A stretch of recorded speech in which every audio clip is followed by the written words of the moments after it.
Hello. Alright. I hope everyone can see and hear me. Yes, yes, awesome. Cool, everything works. Hello.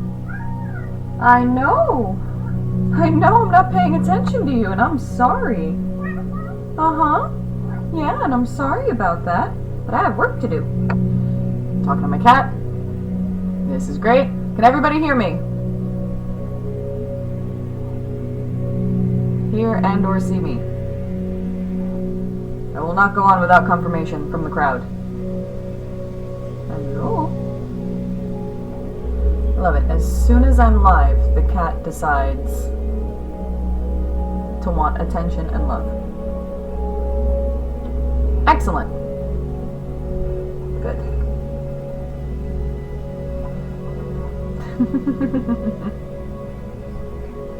Awesome. Great. Cool. So we have a gato, we have a Lionel, we have a cat. Come here. Come on. Come on, say hi to the people. Go ahead. There we go. There you go. That's your, headbutts. So that's your reward for being awesome and showing up. To get to be introduced to my cat. Cool. So, we are here. I'm going to be hanging out with you here until around 8 p.m. or so. And this review is basically what you make of it.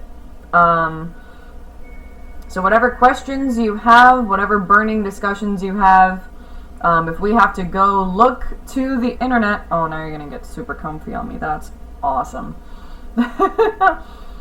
Whatever it is, you know, if we have to look it up on the internet, so be it, whatever.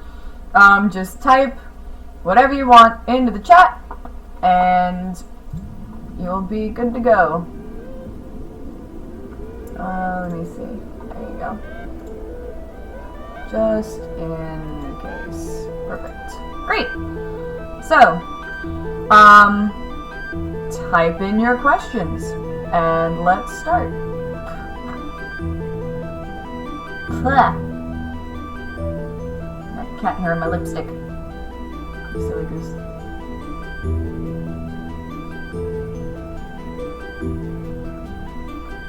Oh, hello. Of course, nobody wants to be the first to ask the first question. That's great. But I have a kitty. And a cat. You can't really see because he's a black cat, and I'm wearing all black. But that's okay. But he's here. Don't be shy, silly geese. I'm not going to sit here for 2 hours. Ooh, that is an excellent question. Okay, let me type in first timestamp is at 3:30. Question 1. What is the difference between Ullman's flow model and the distance decay concept? So, Ullman's flow model basically looks at how it is that either a couple of countries or you yourself might interact with a business. So, Ullman's flow model basically dictates that you need 3 elements to consider when considering whether or not you're going to interact with something. The first is complementarity. Complementarity suggests that you have to have some sort of supply or a demand for something. So, for example, if we are getting oil from the Middle East, right? We have a demand for oil, the Middle East has a supply of oil, which means that there is complementarity there, because one person has a supply, the other part has the demand. Then, there is the element of transferability, which suggests that transportation costs need to be good enough to ensure good access to each other. So this might be where distance decay might enter the fray, because if something is too far away, then we might not want to interact with it. But If it's far away, but it's still really, really easy for us to interact with it, then it's fine. If transportation costs are low, then that's totally cool. Then there is intervening opportunity. So if we get our oil from the Middle East, for example, but it turns out that we find oil off the coast of Mexico, and that means that it's ours, rather, in the Gulf of Mexico, like just off of Naples or something, then that means that it would be closer to us, literally, and it would be in our own territory, so then that would pose an intervening opportunity, which means that we might not interact with the Middle East as much or at all because of that intervening opportunity in terms of oil production. Distance decay just says that the further away something is, the less likely you are to interact with it, which makes sense. If you have ever told yourself that something was too far away to get to, then you too have experienced distance decay. Cool. Hope that helps. Let's see, the different maps. What about the different maps? Did you want to find out? What about the different maps? Narrow it down. Let's see, a forward capital. Let's go to a forward capital at 6:30. We will answer the question of the forward capital. Cool. So let's jump to the forward capital while the different maps gets to be a little bit more specific. So a forward capital is also known as a thrust capital, and that is a capital city, like literally the capital of a place, that was moved for a strategic reason or for an economic reason. So for example, Brasilia in Brazil was moved because the location of Brasilia was a pretty good economic zone, so they kind of figured we want to have our capital city be in the exact same place as our most prosperous economic region. I believe Abuja, which is the capital of Nigeria, was also moved, but that was more for a strategic purpose. They wanted to literally move it to the center of Nigeria so that it could have equal access from all sides. It wanted to literally be the central place. So I hope that helps. It is a forward capital, also known as a thrust capital. Okay, so the difference between the types of maps, which we will answer at 7:40. Cool. 7:40, the types of maps. So, actually, what we could probably do is we could pull some of these up really quick. Oh no. Oh, that's awful. I guess I don't have Microsoft Office installed on this computer yet. That sucks. So we're going to change that timestamp to about 8:30. Cool. So the difference between the types of maps. Let's do that. Cool. So, this right here, this is Google Maps, right? This is a reference map. All it tells you is what's there, right? All it tells you is what's there, right? There's Hialeah, chillin', Miami, where the roads are, where the swamps are. That's all you need to know, right? That is a reference map. A thematic map, on the other hand, is one like the dot, choropleth, isopleth or isometric map, the proportional symbol map, and then those tell you a story about the data. So let's look at an isopleth map, which is just another name for isometric as we learned it. Cool. And this one you might recognize from your, there you go. This one you might recognize from the Kahoot that we had on topic 1. This is a map of the cases of H1N1 deaths in California in 2009. I think H1N1 was the bird flu, maybe? It was either SARS or the avian bird flu. Not entirely sure. But basically, it's telling you that that the number of deaths was concentrated in this particular area, and then a little bit over here. So basically what makes an isometric map are these sort of connected lines. A choropleth, on the other hand, there we go, perfect. Let's do something a little bit more cheerful. Sure. Not entirely sure what this might be a map of, but let's see. There you go. So, alright, screw it. Let's go to, yeah, motor vehicle fatalities. Okay. Alright.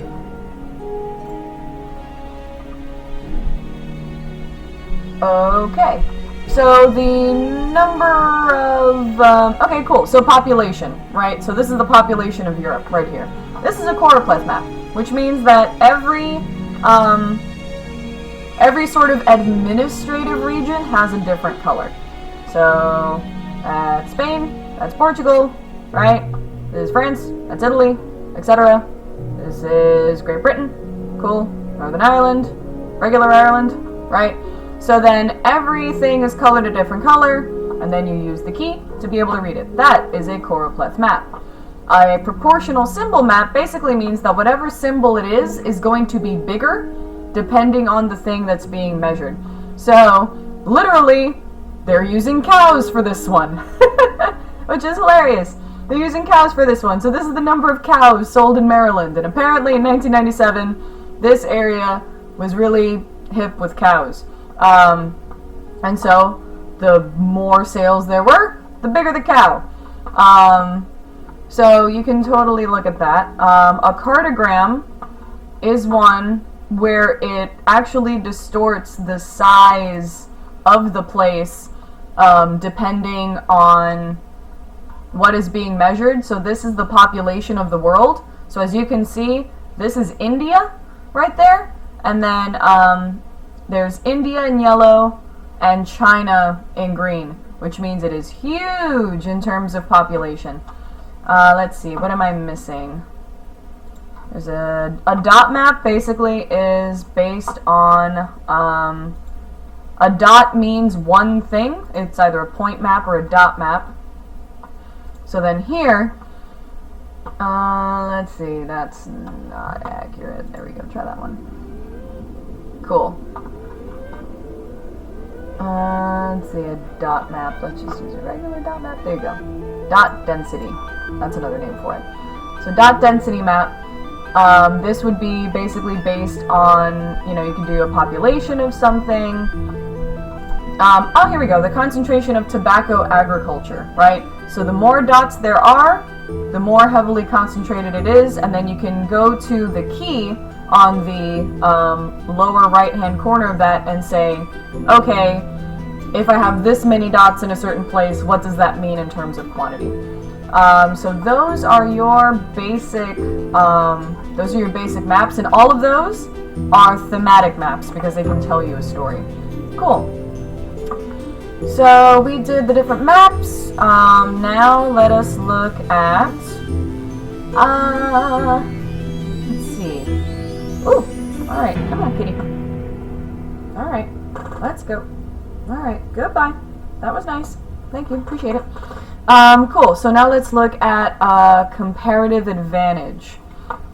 Now this might be worth a Google really quick, but I want to say, I'm not entirely sure that we covered a comparative advantage, but I want to say that comparative advantage has to do with their ability, one country's ability to either make a particular product or have a particular resource that gives them an advantage over another country. So the Middle East has a comparative advantage over the US in terms of their oil production, for example. We might have a comparative advantage over the US in terms of our, I don't know, pop artist production, or app production, or cell phone design or computer design.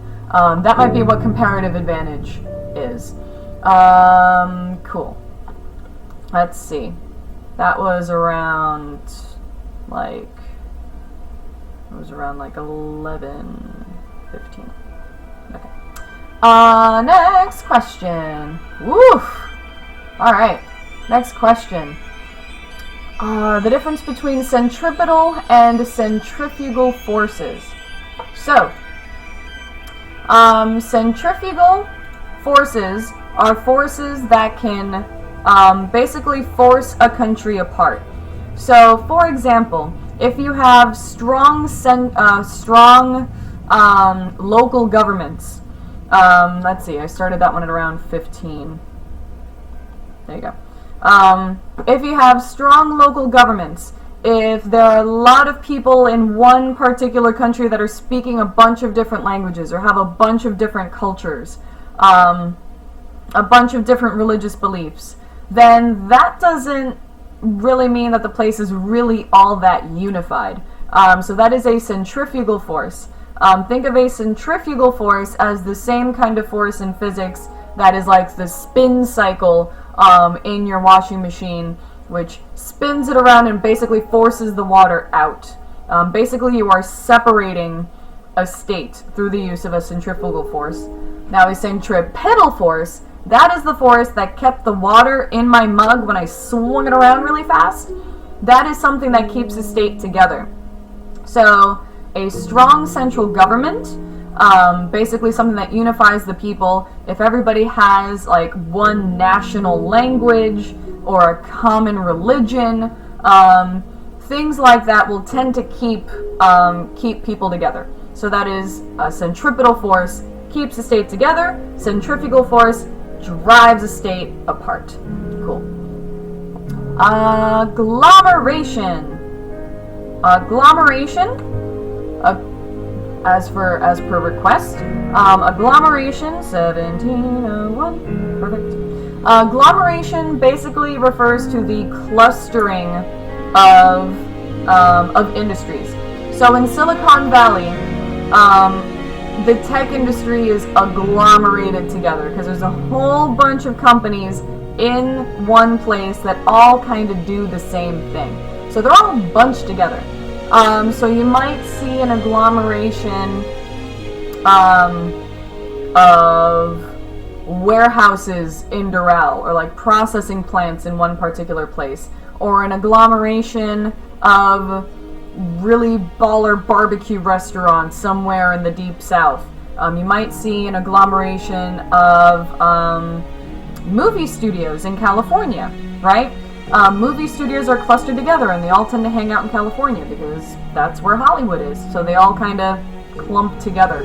So whenever businesses like to get sort of close to each other and cluster together, that is known as agglomeration. Cool. Thanks for the question. The difference between a Pidgin and a Lingua Franca. That has been a controversial statement. That has been an incredibly controversial statement, which we will answer at 1820. So, a Pidgin.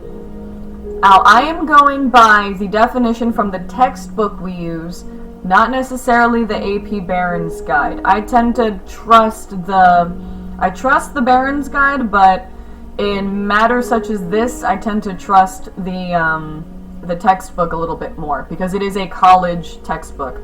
A Pidgin language is a simplified version of a language that is a combination of two or more.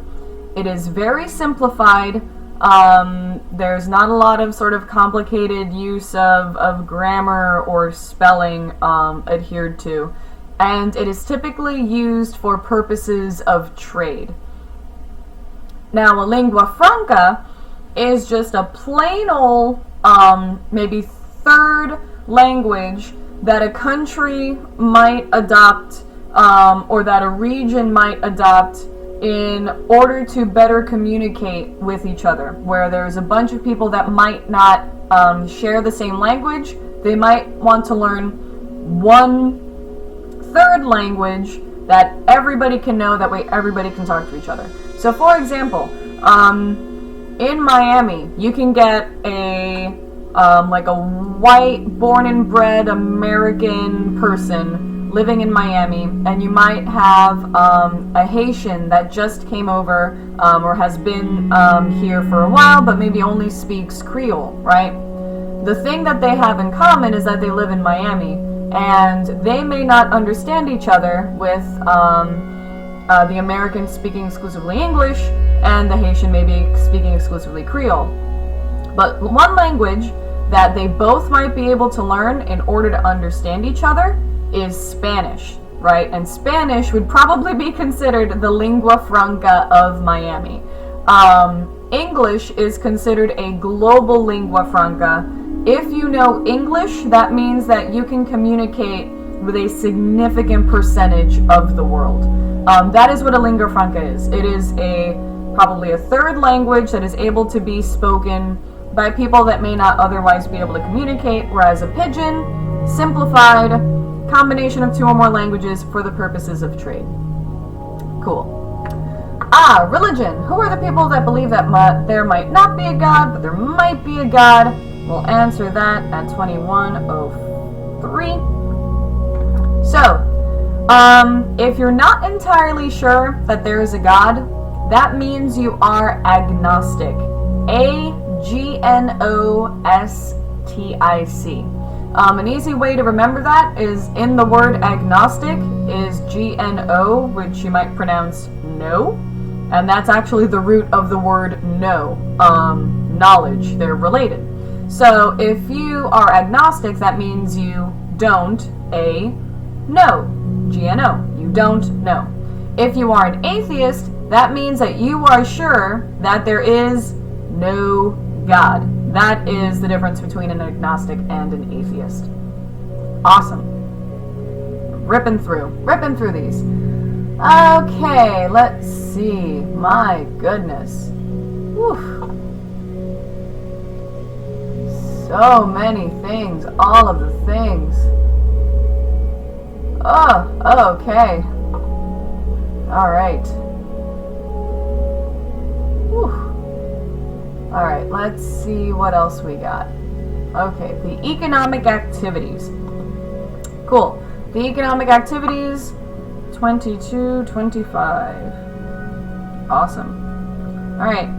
So the economic activities. Primary economic activities are those that involve extraction or exploitation of resources. So, the 3 things that can count as primary economic activities are farming, mining, fishing, right? Basically, when you are extracting or harvesting a resource from the earth, oil production, coal mining, anything farming, all of that is a primary economic activity. And the most important thing in a primary economic activity is that you have to be close to the resource that it is that you're harvesting. A secondary economic activity is known as a value-added industry, which means that this is where your manufacturing happens. So the primary economic activity might be you fishing for tuna. The secondary economic activity would be putting that tuna into cans. I start talking about tuna and the cat starts freaking out. That's awesome. The tertiary economic activity is also known as the service industry. That's also retail. Basically, in our sort of tuna analogy, why not? Because I'm hungry. Primary economic activity is fishing. Secondary economic activity is putting the tuna into cans. Tertiary economic activity would be the person that sells you that can of tuna at the grocery store. The quaternary economic activity involves the gathering and harvesting of information. So basically that means that you're the person that might be doing research as to what kinds of fishing practices might be best or what kinds of tuna might be best to put in the cans in the first place. The person doing all of that research, that is a quaternary economic activity. And then the CEO of the Chicken of the Sea or Star-Kissed Tuna Company, that is your quinary economic activity. Hope that helped. Very simple question that I can answer at 24:58. Are maquiladoras an example of outsourcing? Yes, they are an example of outsourcing, because usually you will have a, and it's typically, you know, an American company, although companies from other places can do it, but you can definitely see it in American companies. An American company will outsource to a maquiladora, which is housed in Mexico. That's across the border. And a maquiladora is basically just a factory, just usually clustered along the border. And it is an example of outsourcing because you are moving operations from one country to another country where typically the labor is cheapest. Cool. Alright. Oh, goodness. Map projections. Good job, Ruthington. Let us answer that at 2:53. 25:53. Cool. So, actually, let's look that up. I don't know if I can basically say that I'm playing a different game or something. I might want to edit that because I'll probably have a bunch of people potentially, like, trolling this situation. Okay. Alright, I think we're doing okay. I don't need to change the name of the game. Okay. Goodness. Mercator, Fuller, Robinson, and Peterson. So let's actually look that up. Okay. Cool. So, the Mercator projection looks a little something like this. It is nice and flat. Russia and Greenland and Antarctica are way bigger than they have any business being. The cool thing about the Mercator is that it made it really, really easy for people to cross from one shore to another, from Europe to the Americas. It makes it really, really easy to travel by sea, because you could sort of see the direct line of everything, but it greatly distorts exactly how big everything is. And it basically means that places in the global south look way smaller than they actually are. The Robinson projection, on the other hand, is rounded. It is rounded at the poles, it is curved at the poles, and that basically means that it gives you a little bit of a better allowance for the actual curvature of the Earth. The Peterson projection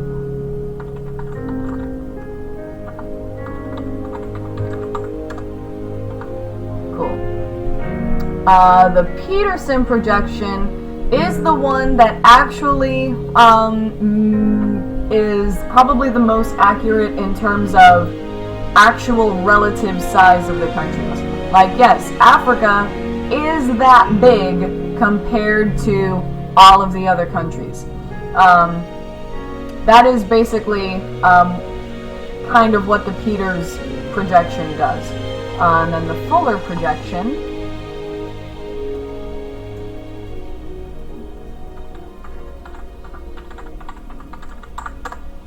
what that looks like. Whoa! Well, the Fuller projection looks like a very, very special snowflake, which is great. That's very interesting. Fuller is awesome and looks very, very funky. It does not appear that we basically sort of went... Basically, it looks like it just kind of connects all of the land masses together. It's basically if you just sort of like flatten the Earth and then kind of sort of like cut everything out around the land masses in a way.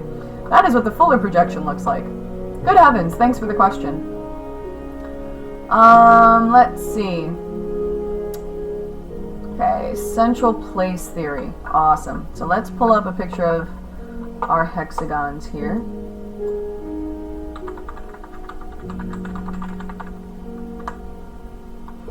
There you go. So these beautiful hexagons are what central place theory looks like. Let me timestamp that at 29:30.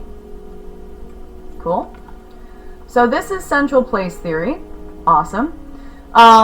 So basically what the central place theory suggests, this is Kristallers' central place theory. As part of the central place theory, let me see if I can pull up a bigger thing. Yeah, totally. Basically what it dictates is it's an ideal situation for a city's layout that basically says that a city center, a major city center, is going to have a huge variety of products. It's also going to have a lot of luxury goods. And it's going to have a large range. People are going to be willing to travel pretty far away in order to get to it. However, basic needs, things like gas stations, grocery stores, convenience stores, all of those things can be serviced by smaller towns and even by villages that are nearby. And so basically people will not have to travel as far to get their basic services met, but they will have to travel farther and into a major urban area, a larger urban area, a central place, right smack in the middle where that red dot is, in order to get sort of more luxury services met.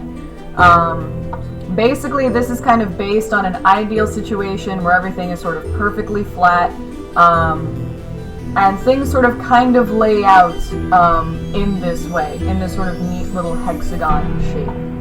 Cool. Devolutionary movements. Let's hit that at 31, 30, 30, 31 to 40. Why not? Cool. So, devolutionary movements basically mean these are evolutions. These are basically movements that, in a way, they're a kind of a centrifugal force. A devolutionary movement is one in which power is pulled away from the center, from the sort of central government, from the capital of a place. So, for example, something like the city of Barcelona in Spain, right? They're the economic capital of Spain. However, they're not the actual political capital of Spain.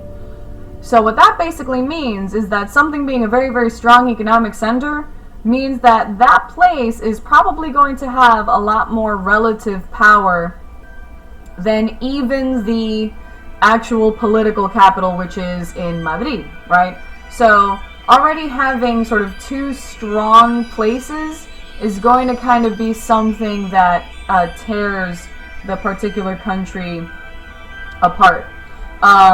Another example would be sort of ethnic conflicts, like in the former Yugoslavia, when you do not have a sort of like unified ethnicity within a country, that can sort of pull people into allegiances with their own ethnicity, with their own sort of national identity, versus being a citizen of that particular country. So those are examples of devolutionary movements, where power is taken away from the central government and placed elsewhere, either an ethnic group or an economic center of power. Cool. Excellent. Let's see. What's transculturation? Ooh, that's a fun one. Let's look that one up.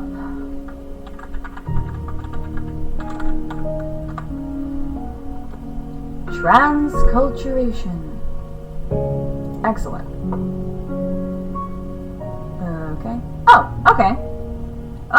So transculturation at 3412. Transculturation appears to be the sort of merging and convergence of cultures, according to beyond Wikipedia.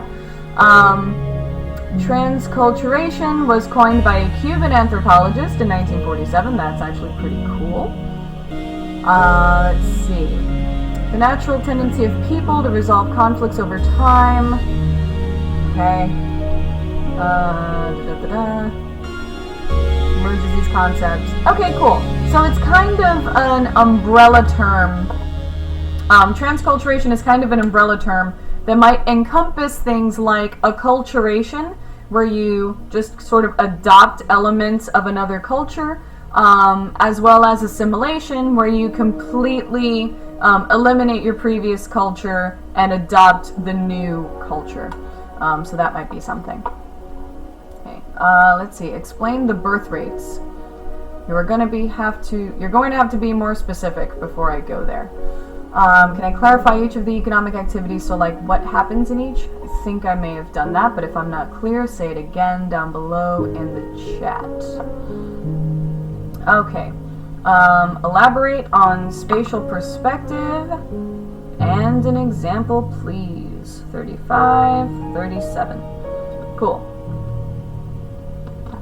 So by developing a spatial perspective, that basically means that we are developing a perspective that takes into account the use of our sort of general bubble of space, why it is that where things are matters.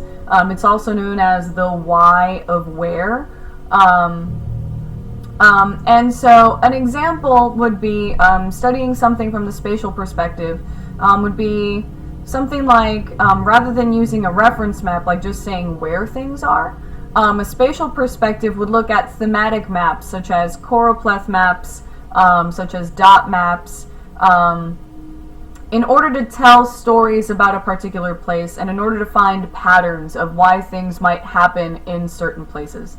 So we're looking at patterns in human behavior. Like, why is it that people are clustered around the Nile River? Why is it that the greatest population density in Egypt happens to just so happen to follow the basic structure of the Nile River? That's because the closest to the river is where the land is most useful. So by applying a spatial perspective, we are sort of analyzing how it is that we affect space, and in turn how space affects us, and how place affects us in particular. Hope that helps. Oh, wow, taking it back. Yes, I want a 5, please. That is an excellent name. Let's see, 3720. An interfaith boundary versus an intrafaith boundary. This is going to be something that I may need to look up, if only because I also get kind of confused. Let's see. This is not necessarily Minecraft. Okay, okay, so that's interfaith. So then intrafaith.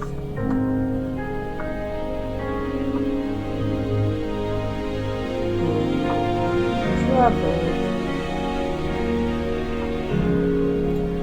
Let's see.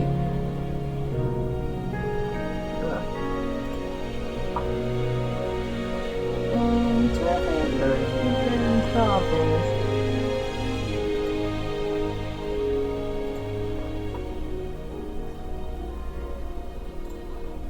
Okay, perfect. All right, got it.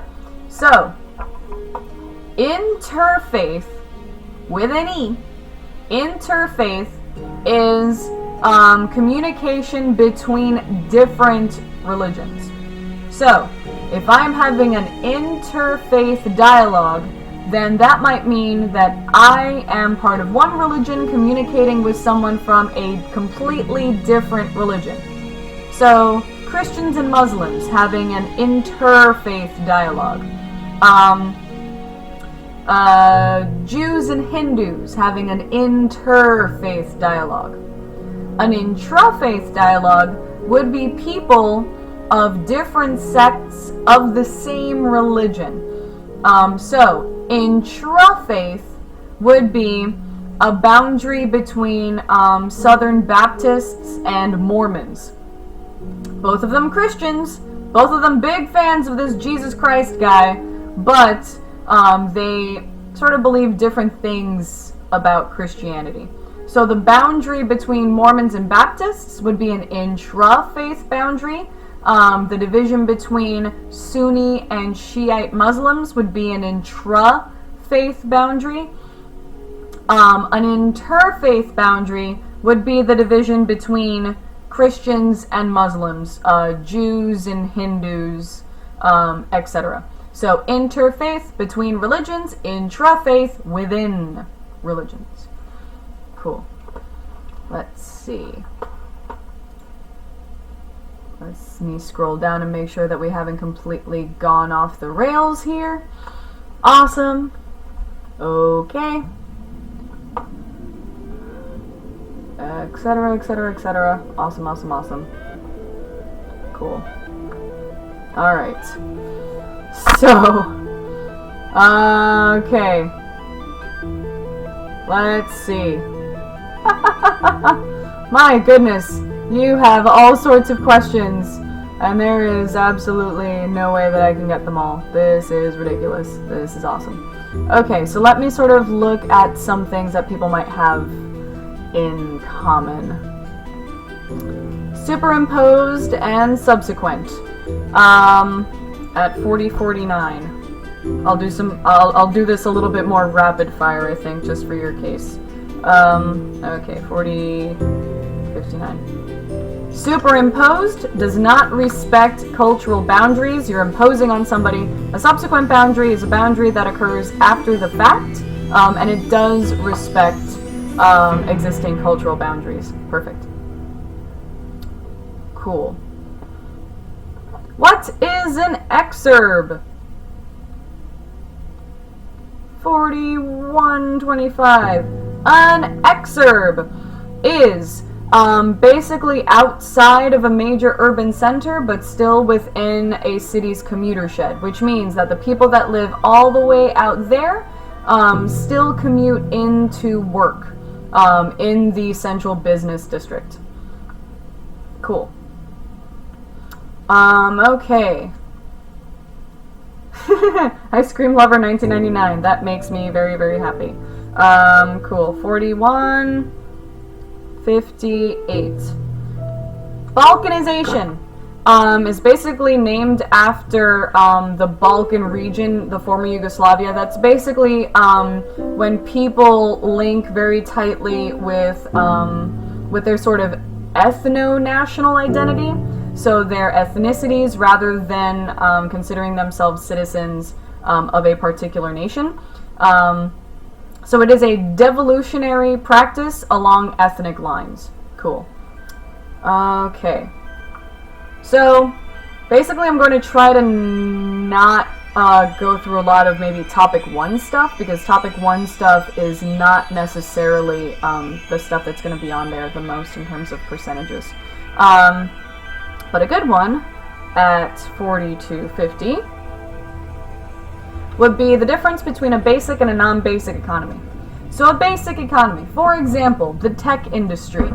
The tech industry pops up. The tech industry is something that, for example, pops up in Plano, Richardson, Texas.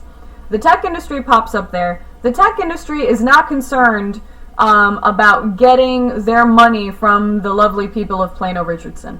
The basic sector is a kind of business that gets their money from outside that particular city. The non-basic sector is the sector that pops up because the tech industry shows up in Plano, Richardson. So the basic sector, tech industry in Plano, Richardson. Non-basic sector, the grocery stores, police officers, real estate agents, doctors, hospitals, schools, private tutors, restaurants that pop up because the tech industry showed up in Plano, Richardson. Hope that helps. Cool. Alright, Jackie, that one's going to be easy at 4354. Place utility is how useful a place is to you. That's just basically what place utility is. Placelessness is a feeling that everything is the same, everything is unique. You don't get a very unique sense of place from something. That is what placelessness is. Cool. Gabington at 4425.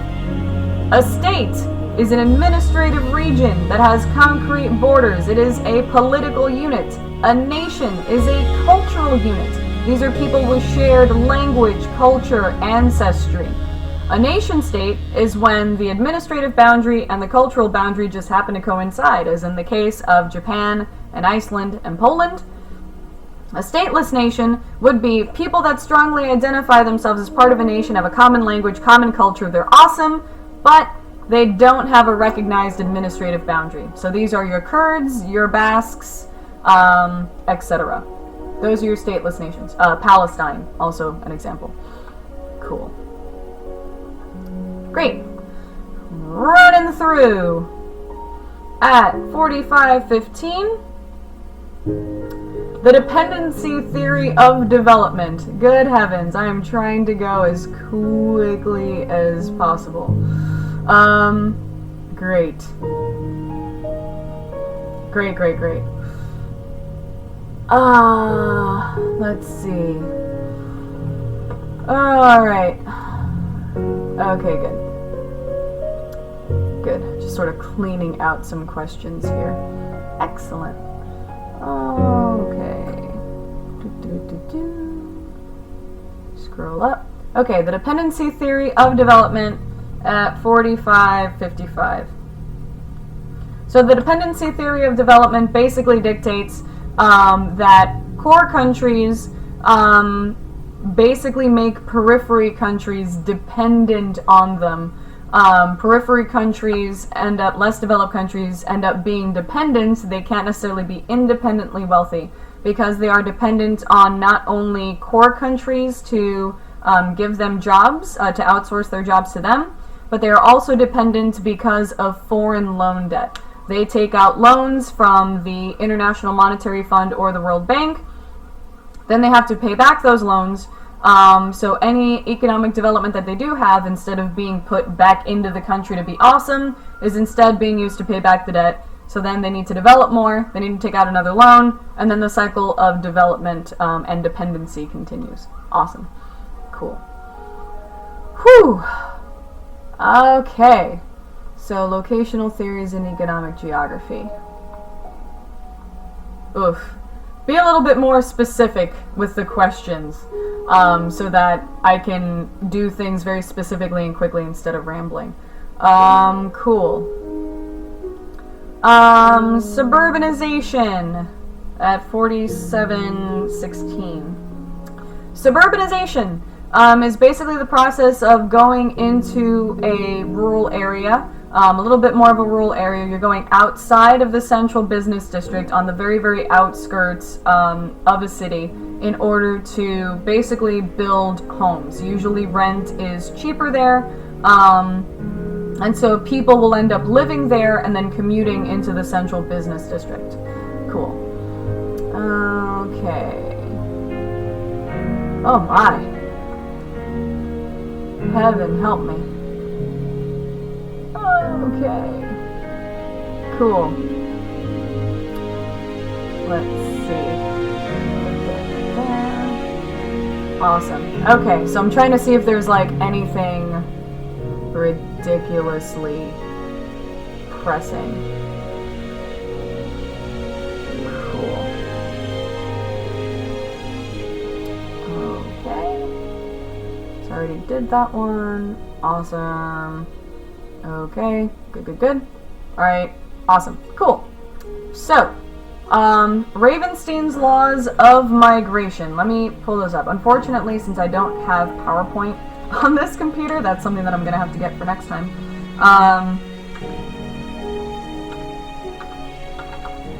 I would just really easily just refer to... I would very easily refer to our actual...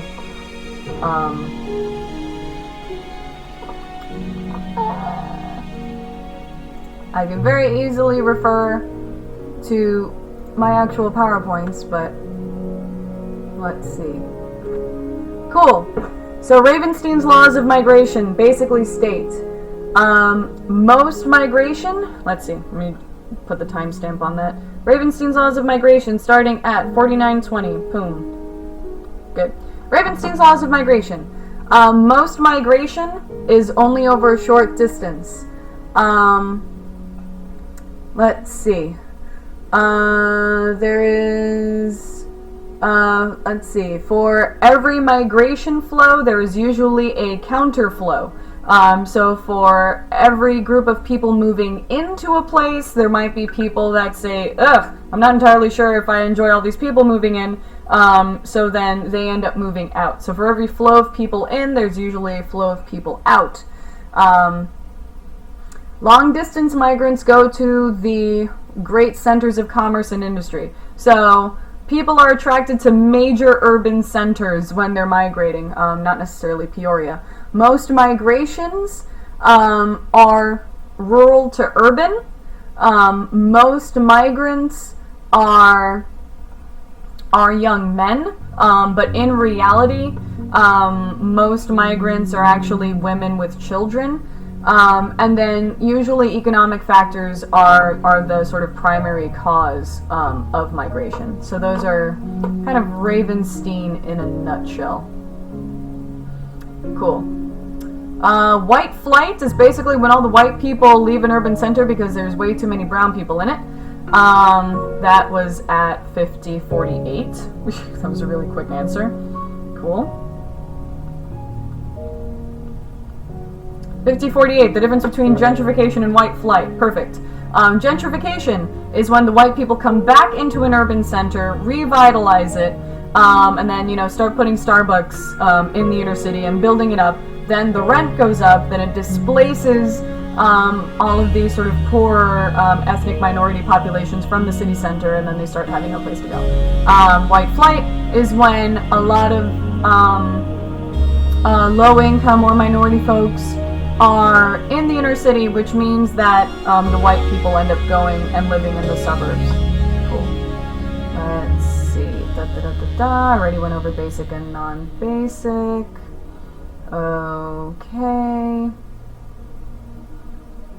Alrighty. Let's go through. Okay. Oh my lord. Okay. Let's see. Okay.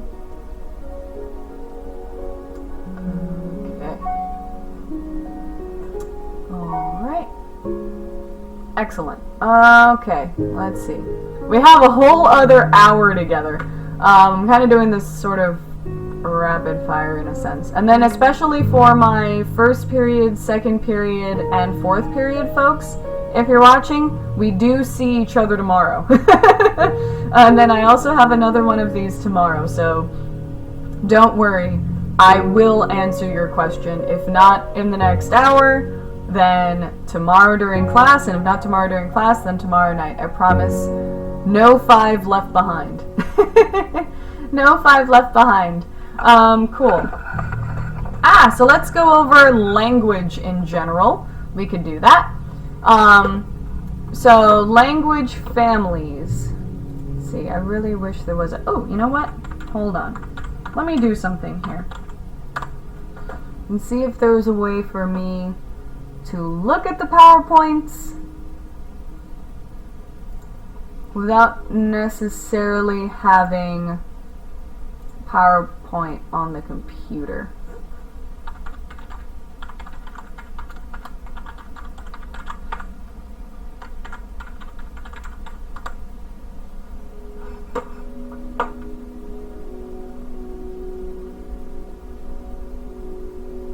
Should probably use like a password for this thing to... Cool. Okay.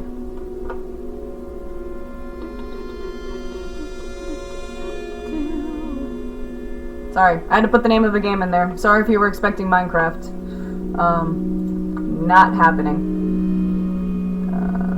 Okay.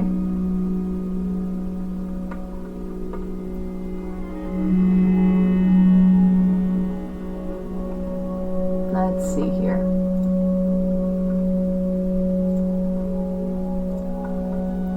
No 5 left behind. That should have been the title of the stream. No 5 left behind. Can I just view it? Yeah, I can. Awesome. Sweet. Excellent. So, all of your language questions will be taken care of right meow. Cool.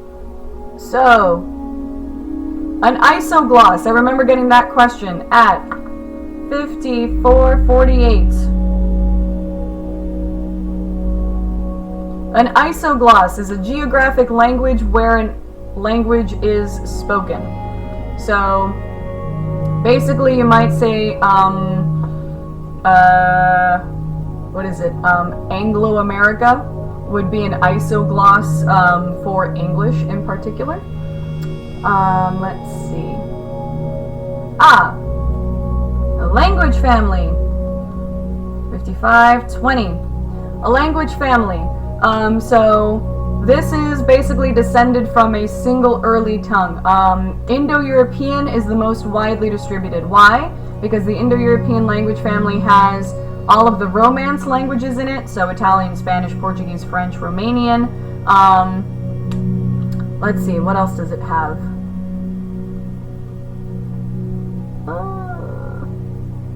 The Indo-European language family has languages such as all of your Russian languages, Czech, Polish, Bulgarian, also has Greek, has Latin, which is the basis for all of the Romance languages, French, Italian, Portuguese, Spanish.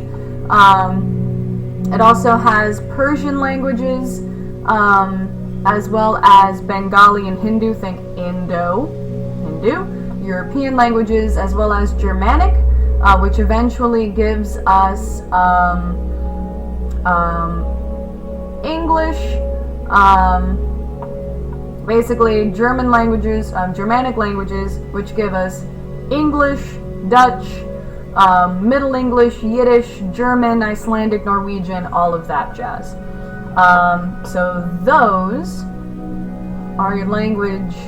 The most basic language family is Indo-European. That is the one that is the most widely distributed, both in terms of geography, but also the one that is the most popular. The Afro-Asiatic family is where we get Arabic, and then Chinese is its own separate language family. Cool.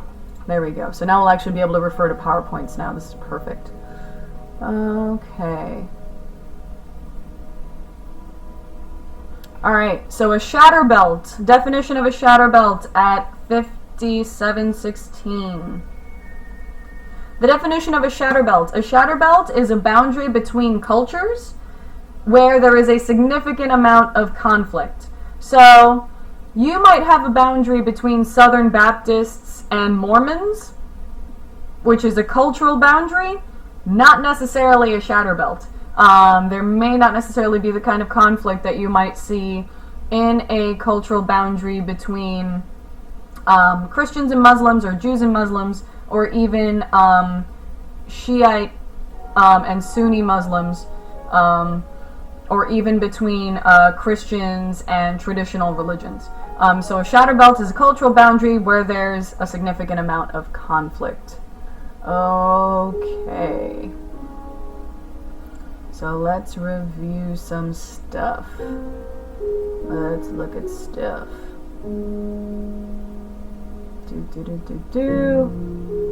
Okay, scrolling all the way down. Ba-da-down.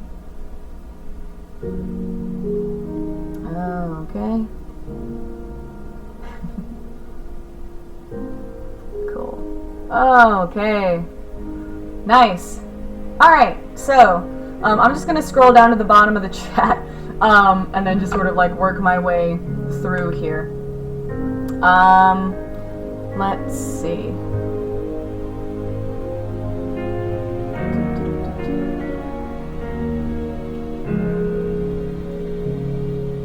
Awesome. Okay, so let's maybe do stuff by topic too. Okay. So I think, okay, so while we're here in culture, let's answer a couple of culture questions. So differences between folk culture and popular culture that I got.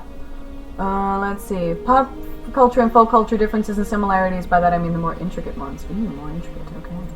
So, pop culture and folk culture differences at 59:46. Folk culture is, it is heavily traditional. It's something that could be considered to be passed down from generation to generation to generation. It does change, but it changes very slowly, if it ever does. And folk culture is often threatened by popular culture. It is also more isolated and homogenous. It tends to be the same within its group of people. And you can usually see it in rural areas.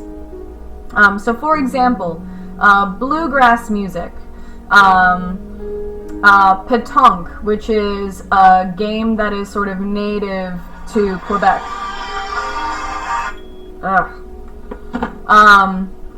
Pétanque, which is a game that is native to Quebec. Let's see, other sort of folk cultures, other folk foods, very sort of special foods, special ways of dress. The Amish would be sort of considered a major folk culture in America. That is folk culture. Pop culture, on the other hand, is widely distributed all over the place. That's the entire point. It distributes very, very quickly. It changes very quickly. The thing that was really, really cool 6 months ago is no longer cool. The whole entire point is for it to spread. All of that stuff, right? That is popular culture. It changes quickly. It is very ephemeral, changing, fleeting. And so examples of popular culture are like pop music, where a song that you might hear on the radio now, you're not going to hear in 6 weeks. The haircut that you thought was cool is not going to be cool like in a few months from now, right? Something new is going to take its place, okay? So that's folk culture versus pop culture. Awesome. Let's see, what else? Let's fast forward to, it looks like we might want to look at topic 4 stuff. And somebody was asking me about the kinds of boundaries. So let's look at some boundaries here. Cool. Excellent. You can hopefully like read all of that stuff, right? I hope. You can look at the PowerPoints there. Okay, cool. So a geometric boundary is typically based on lines of latitude and longitude. So like the 49th parallel, which is the 49th line of latitude, is a geometric boundary that is a line of latitude that helps us to divide the US from Canada. A physical boundary is a natural feature. So it is a mountain, a river, a lake, or a desert that divides a couple of countries. And then an anthropographic border is a cultural boundary. So there's an example of a mountain boundary, Chile. The Andes Mountains are a great example of a mountain boundary. The Malawi, Lake Malawi is a great example of a lake boundary because it divides Malawi from Mozambique. Cool. Cultural boundaries, let's see. Let us sort of say that I started that at an hour. Okay. Okay, I'll take care of it. Cool. Cultural boundary. I can do that all day. I can do that all day. A cultural boundary is basically a boundary between cultures. Could be religion, could be language. Let's see. Can we look at... here we go. If we need country shapes. A prorrupt state? A prorrupt shape? Ugh, goodness. Stop calling me! Bloody hell. A prorrupt or protruded state is one where something sticks out. So like Thailand, it's got a little right there on the bottom. An elongated state would be like Chile, it's very long. So like Italy. A fragmented state would be like the Philippines. It would be like the US, like Indonesia, like Azerbaijan. It's fragmented, it's in a bunch of pieces. And a perforated state is like South Africa. It's got holes punched in it, right? Etc, etc, etc. Cool. Let's see. Boundaries. Here we go. Boundaries. Here we go. So, boundaries. I did get you in that Kahoot. See? Those trick questions, though. Cool. So, let's look at boundaries at 105.51. Cool. Timestamp everything. You're getting a timeout. So, the kinds of boundaries are as follows. An antecedent boundary is drawn before the population establishes itself. So, a lot of sections of the US, for example, already had sort of boundaries drawn up for them before they were very widely settled by white people in particular.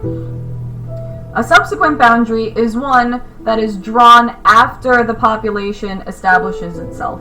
A subsequent boundary respects existing cultural patterns. So, if you're looking at trying to draw the boundary between a place, and you're like, alright, this is where the Christians live, and this is where the Muslims live, and you want to draw the boundary in a nice way, in a subsequent way, that means, alright, I'm going to draw them exactly in between.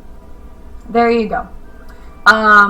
And we're going to respect the existing cultural boundaries. If you say, this is where the Muslims are, this is where the Christians are, and I am not going to respect the existing boundaries, screwed, I'm just going to draw the boundary around them and lump everybody in together because I don't care, that is a superimposed boundary. That is a superimposed boundary. And then a relict boundary, think of a relic, something sort of old that like Indiana Jones might want to get. It's a relic, it's old and it's cool. That is a boundary that has ceased to exist, but its imprint remains on the cultural landscape, which means that it is a boundary, for example, like the Berlin Wall.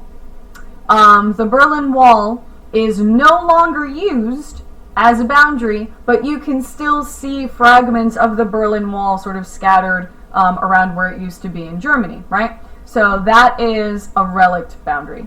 Cool.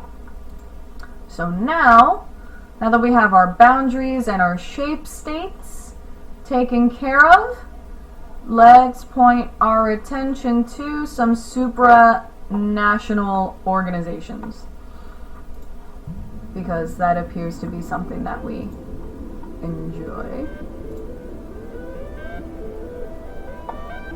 Yay! Cool. So, our look at supranational organizations begins at 1 hour, 8 minutes, and 31 seconds. Cool. Great. So supranational organizations is when 3 or more states hook up, and they form an administrative structure for some sort of mutual benefit. Why is it that we could potentially get together? We could do some political cooperation like the UN or the African Union. We can cooperate in a military sense like NATO, or for economic cooperation like the EU, NAFTA, or OPEC. So, in terms of military cooperation, NATO is the North Atlantic Treaty Organization. Basically, it's made to secure the North Atlantic, literally the northern part of the Atlantic Ocean, because at that point we're kind of in a Cold War type situation after World War II. And so you want to make sure that the Soviet Union and the rest of us, all of those folks don't necessarily impose on each other over control over the North Atlantic. So that is a military cooperation. Like, these folks were ready to basically fight against the Russians if need be, if they started messing with trade in the North Atlantic. Cool. For economic cooperation, you would have the European Union, and basically the European Union is sort of a great example because they came up with the euro. It is a common currency, and they wanted to make sure that that trade was a lot easier to get them. Trade was a lot easier between European nations. The other one, another sort of good organization would be NAFTA, the North American Free Trade Agreement, which focuses on eliminating trade barriers between the US, Mexico, and Canada, right? So it's in the name, free trade, FT, free trade, economic, okay? Excellent. Let's see, was there anything else for supranational organizations that I wanted to cover? Not necessarily. Cool. So, now I have to scroll through all of your bickering in order to find some actual questions. Good job, everybody. Way to stay focused. No worries. We have 45 minutes left on this. And then I'm also doing this again tomorrow. And then for my first, second, and fourth period, you have me tomorrow, okay? So, no worries. No worries. OPEC. All right, I should have probably told you what OPEC was. Where is OPEC? Doot, doot.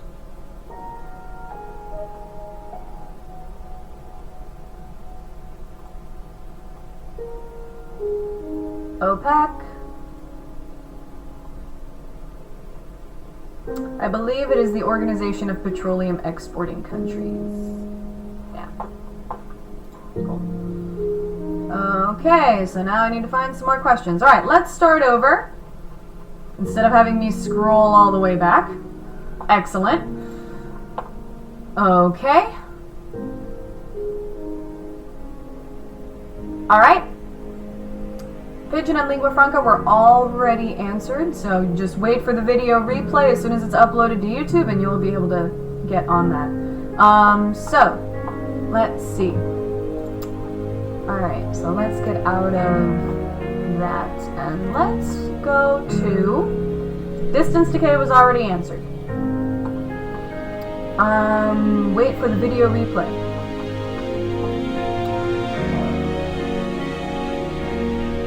Let's see. Oh, I don't have my topic 5 PowerPoints here. That sucks. Okay, so let's do some urban geography fun stuff. Why not? Let's do some urban geography. Let's do the urban models. Yeah. All right, let's take care of some urban models right quick. Oh, what's up, Von Thunen? How you doing? All right. Looks like a whole bunch of people are really into the urban model stuff. Excellent. So let's do urban models. And let's focus on that for a second. So, your urban models. Here we go. Urban models. The first one is your concentric zone model. Probably looks awfully familiar because it looks a little bit like Von Thunen's model of rural land use. Ernest Burgess's concentric zone model is also based on concentric rings. In the middle, we have a central business district, and then everything outward is based on different kinds of urban land use, but it's also based on how expensive that particular patch of land is. So in Zone 1, that is your central business district.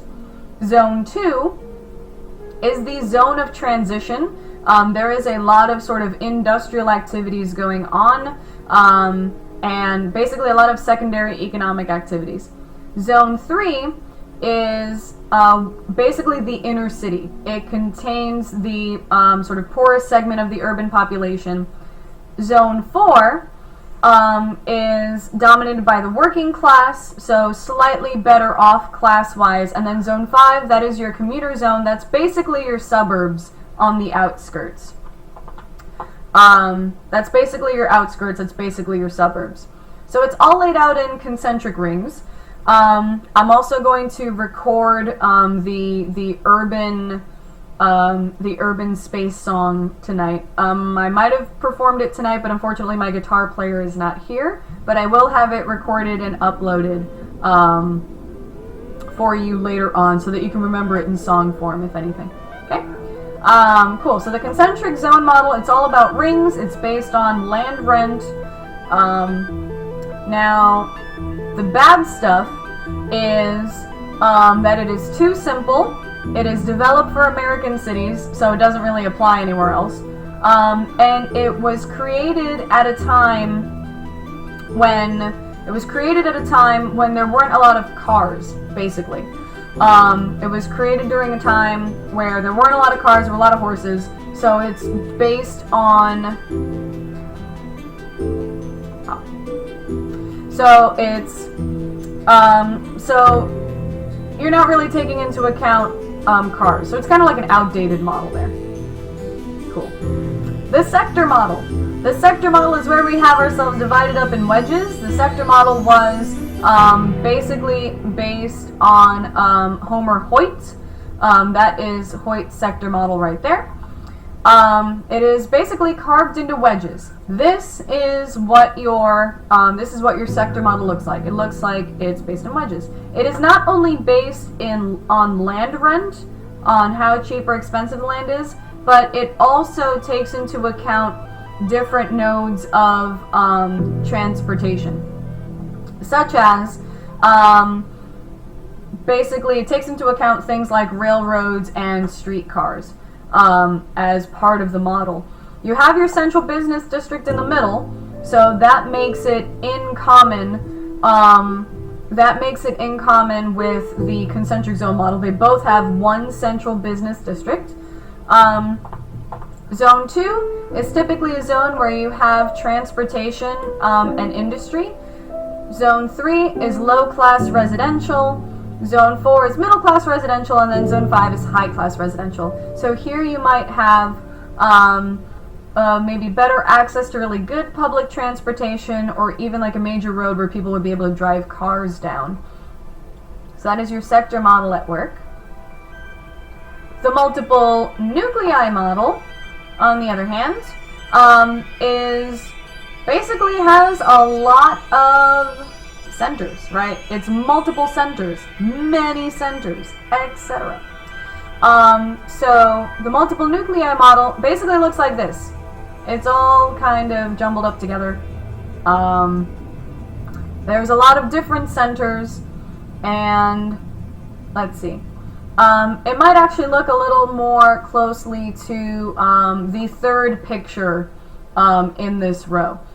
The third picture in this row basically means that there are secondary urban centers. There are other little central business districts. This is something that takes into account the car, the highway. So you do have a central business district, but then you might have other central business districts popping up. Modern cities like Miami and LA, these more modern cities are the ones that would be most like the multiple nuclei model. I'm going to have the song up online at some point, hopefully tonight, for you to be able to sort of listen to and jam out to. Cool. So those are your urban models, folks. Let's see, what else do we need in our lives other than yelling at each other over being silly? Okay. Let's see.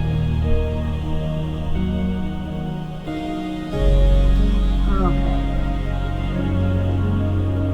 Cool.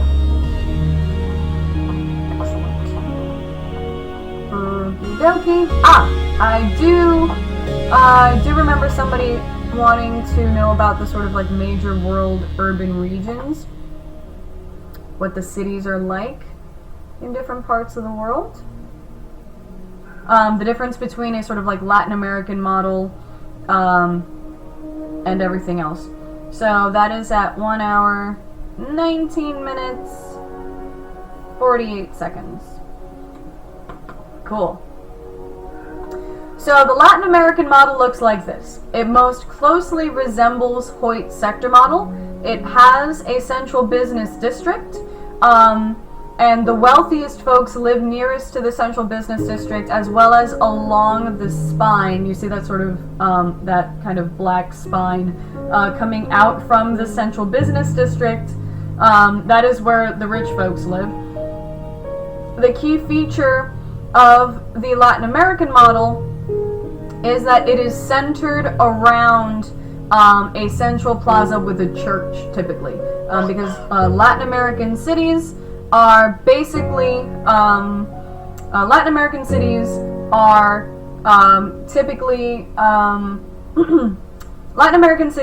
typically Catholic, so the church is a very, very important thing for them.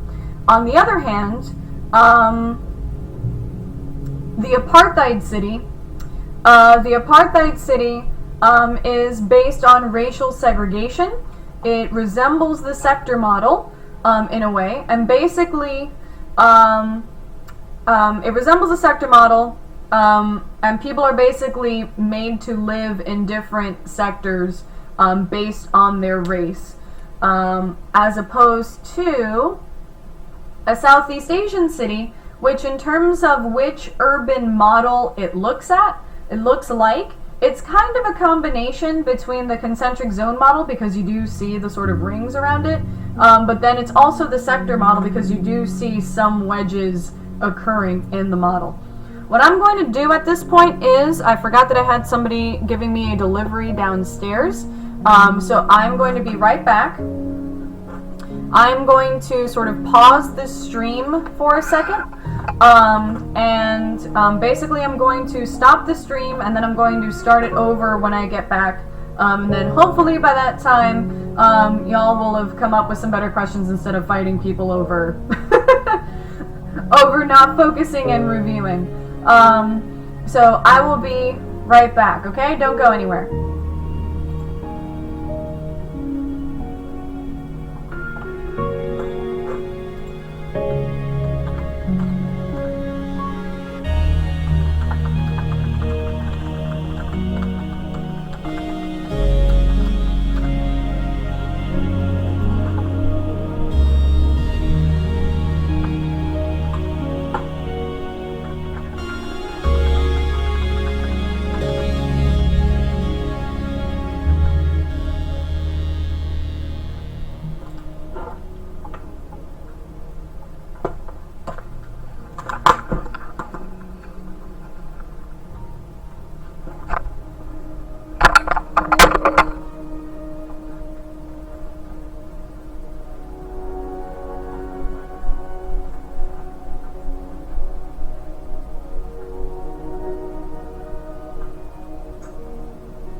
Good heavens. Alright, let's start over. Okie dokie.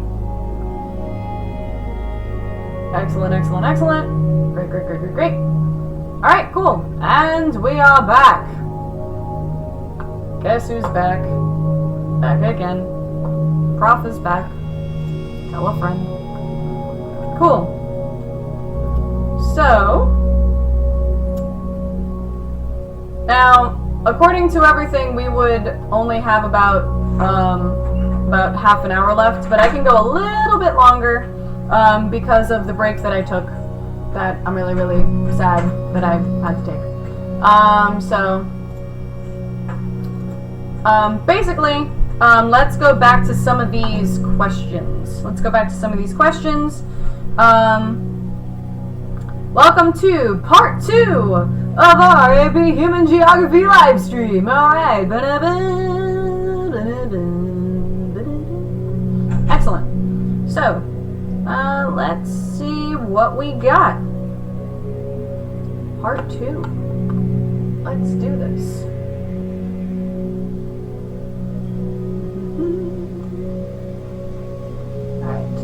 Come at me with your questions. I would prefer questions that are not necessarily in topic 1, only because topic 1 is not something that is going to be heavily focused on. It's only like about 15% of the actual exam. Everything else is pretty much distributed equally.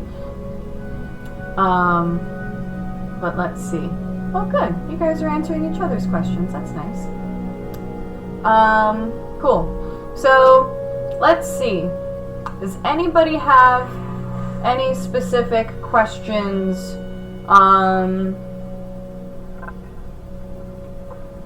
Let's see. Ah, right. Hoteling, Weber, and Losch. Let's do that. Let's get in on that action. Slowly go there. Okay. You want to say hi to the kids, babe?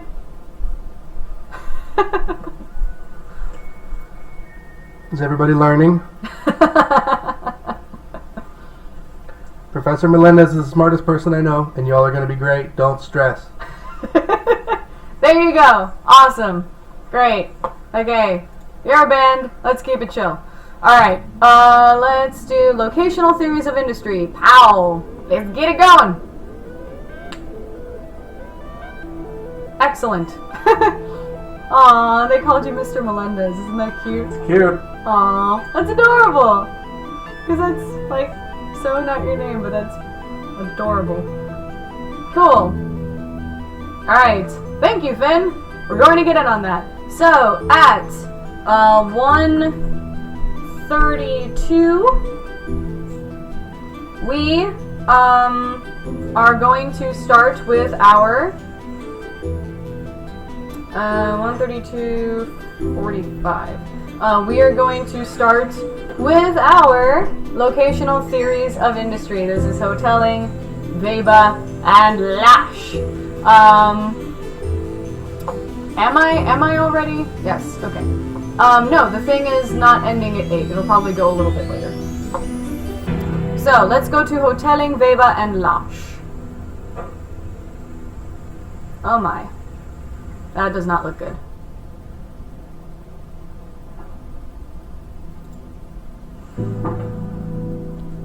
Hoteling, Weber, and Losch. Oof. That's not very nice.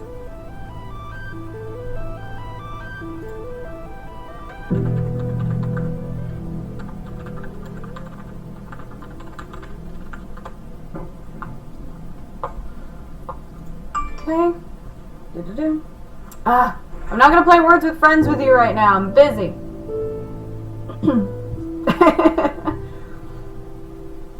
Okay, so these PowerPoints are having a fun, awesome time loading. Let's see. There we go. Perfect.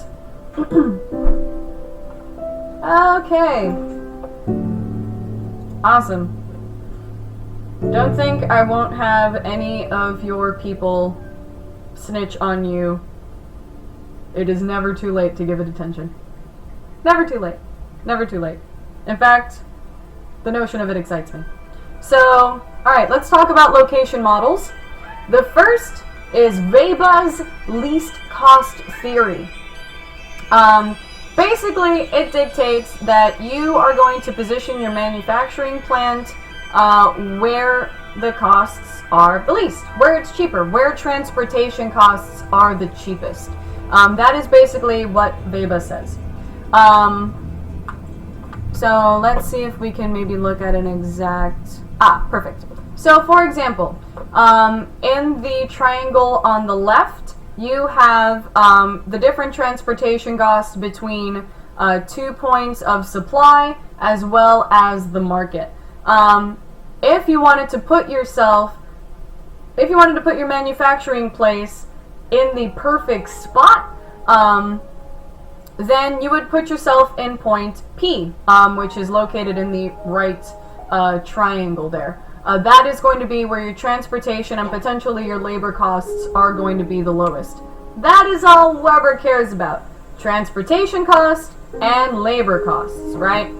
Now, if we move on to hoteling, if the thing wants to load.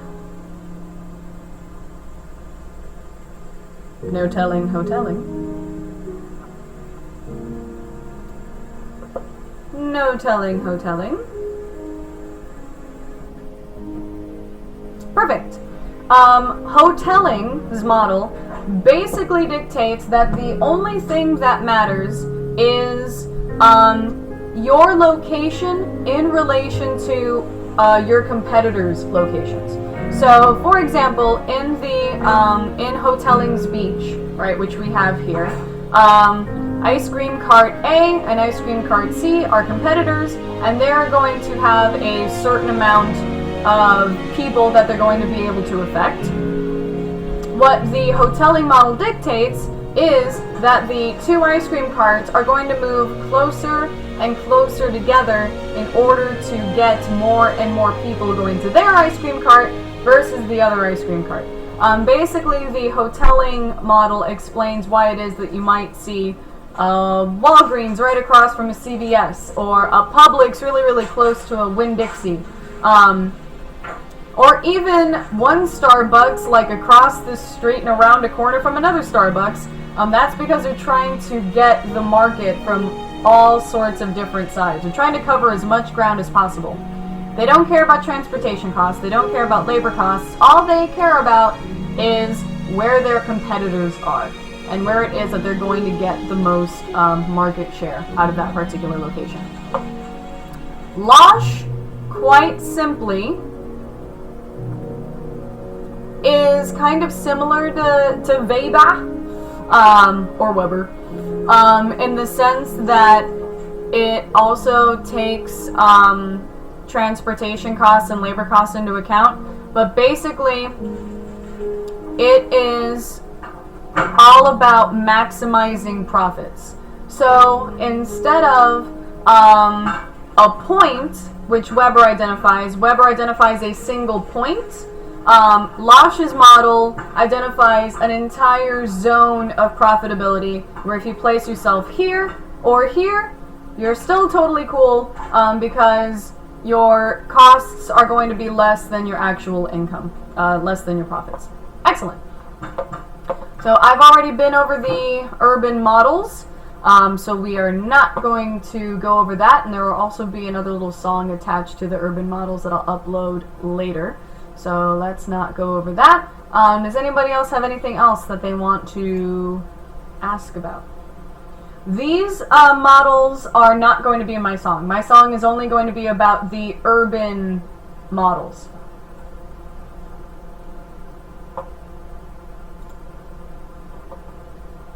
Yeah. Cool. What else? What else do we want to know about human geography in all of the, like less than 48 hours that we have left together before you actually take this thing? Okay, the main religion in Latin America, primarily Catholic, Roman Catholic, to be exact. Oh. Yeah. which is a kind of Christianity. Thank you for yeah, doing that, actually. Cool. So let's do some more agricultural type stuff here. Ah, shoot, I don't have my agriculture stuff on me. Alright, let me do something here.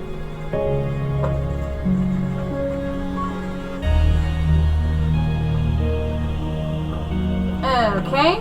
Well, I could probably answer some of your agriculture stuff.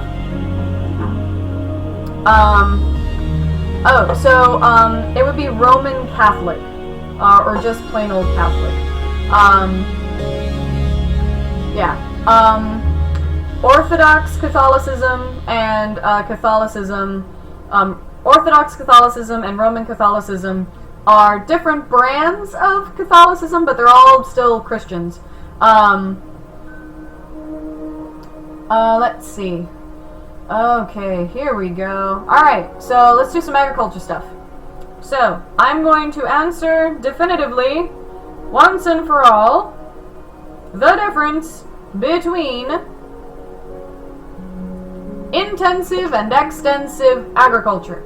Intensive agriculture has very little land use, relatively a small amount of land, with a large use of technology or a large use of money.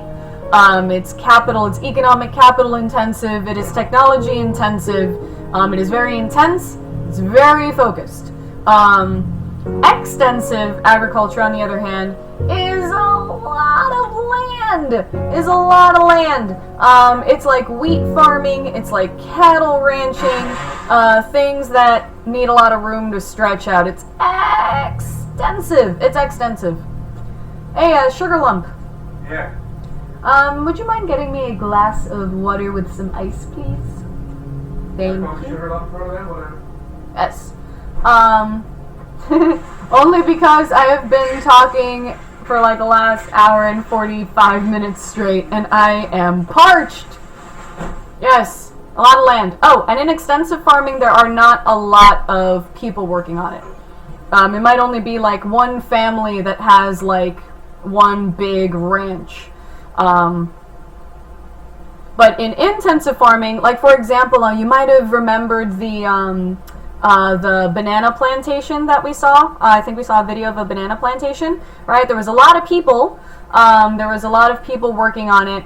There's a lot of technology involved in banana plants. Everybody's saying goals. No. OTP, one true pair. Thank you. Gross. It's gross. I hate you. Die. No, you're awesome. They want Sugar Lump to show his face, which is great. But no. Okay. Yes, the bananeros. Alright, cool. Let's see, what did... Oh! A multinational corporation versus a transnational corporation? Same thing. Let me see your hubby! Everybody...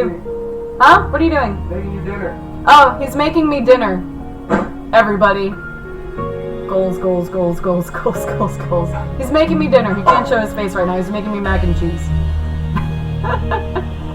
Green Revolution stuff. Let's do that. Let's talk about the Green Revolution. Everybody says hi. Hi. This is going off the rails very quickly. 43, 40. Let's talk about the Green Revolution. Pow! So the Green Revolution was started in the late 40s, early 50s by this guy Norman Borlaug. And basically, the Green Revolution is a combination of different technologies that are made to make agriculture a lot better. So, for example, genetically modified organisms, really cool pesticides, pesticides, herbicides, fertilizers, but in particular genetically modified organisms, and breeding certain kinds of organisms so that they either yield more. So for like every little bit that you plant, you get a lot more as a result of it. Or you can make, you can genetically modify an organism so that it is more resistant to changes in weather. You can genetically modify an organism so that it has, different, basically it kind of has like pesticides built into the actual plant. Some people argue that those in particular, the ones that have the pesticides built into the actual plant, are the things that are killing our bees off, which kind of sucks. So basically think of a company like Monsanto. Those would be Green Revolution heavy type folks. Good things about the Green Revolution include that it makes it a lot easier for people to grow food. It takes less people to grow food. It takes less work to grow more food in a shorter amount of time. Food is more resistant to changes in weather. You can actually grow more food in all sorts of different places that you may not have been able to grow them before, which is good in the sense that it can help feed places like India and Mexico, which definitely, helped out those places in terms of eliminating world hunger. On the other hand, it's not good in the sense that we don't know the effects of these genetically modified organisms, and then also we're not entirely sure if, for example, these things are the things that are killing our bees, which is not very great. Cool. Also, let's see.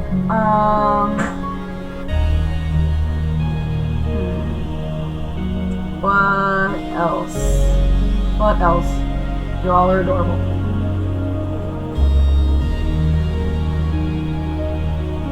I'll go a little later than 8 because I did take a break in the middle.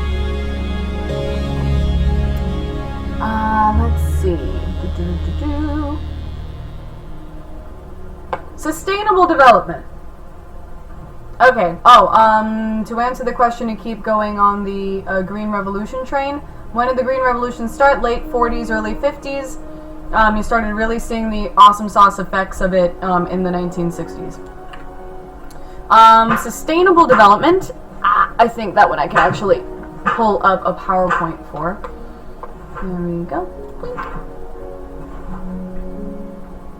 Oh, I think it's actually this one.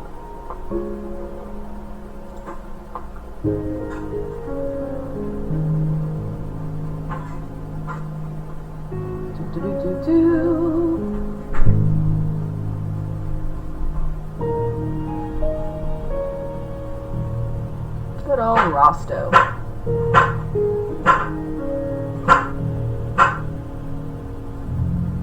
There we go. Cool. So, sustainable development at 147.58. Sustainable development, that's basically a kind of development that is sustainable. That makes it so that, he's chopping onions. That's what you hear in the background. Everybody's like, what's he doing? God, oh my God. Yeah, I learned to cook. Learn to cook. L2 cook, noobs. So what is sustainable development? It is development that is sustainable.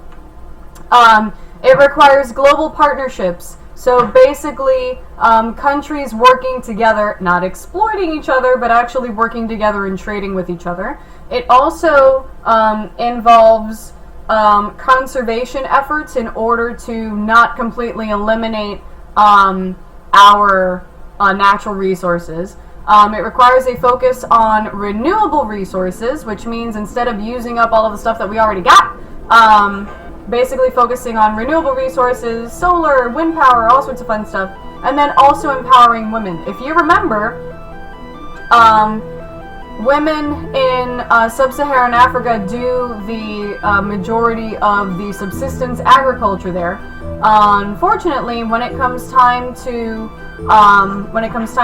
make the shift to commercial agriculture, which basically means that you would be kind of hitting the preconditions for takeoff, according to Rostow. When it comes to moving towards commercial agriculture and actually getting jobs and stuff, they run into a lot of cultural and political barriers to progress in that sense. So if we can involve women, which is basically like 50 to 51% of the world's population, then our development can be super, super awesome and great and sustainable. Great. So that is that, sustainable development. What else we got? Okay, the difference between possibilism and environmental determinism. Yeah, I'm going to go ahead and say that the arm part of arm and a leg kind of nailed it. Possibilism basically says that humans can kind of adapt to their environment, and there's all sorts of possibilities of ways that they can adapt to their environments uniquely. And then environmental determinism means that, hey, if you are in a hot climate because it's hot, that means that you are hot-blooded, and that means that you anger easily. And because of the hot climate, that means that you're lazy, and it's awful. So, yeah, environmental determinism, not good. Possibilism, totally cool. Great. Yes, the demographic transition model, yes. Let's do that. Let's look at that for a second.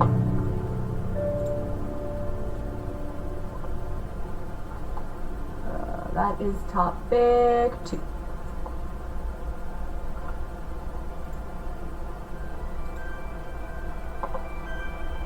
Pow.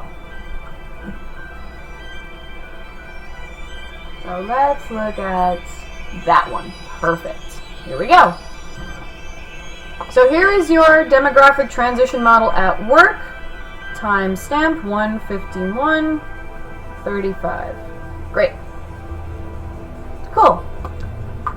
So, this is your demographic transition model at work here.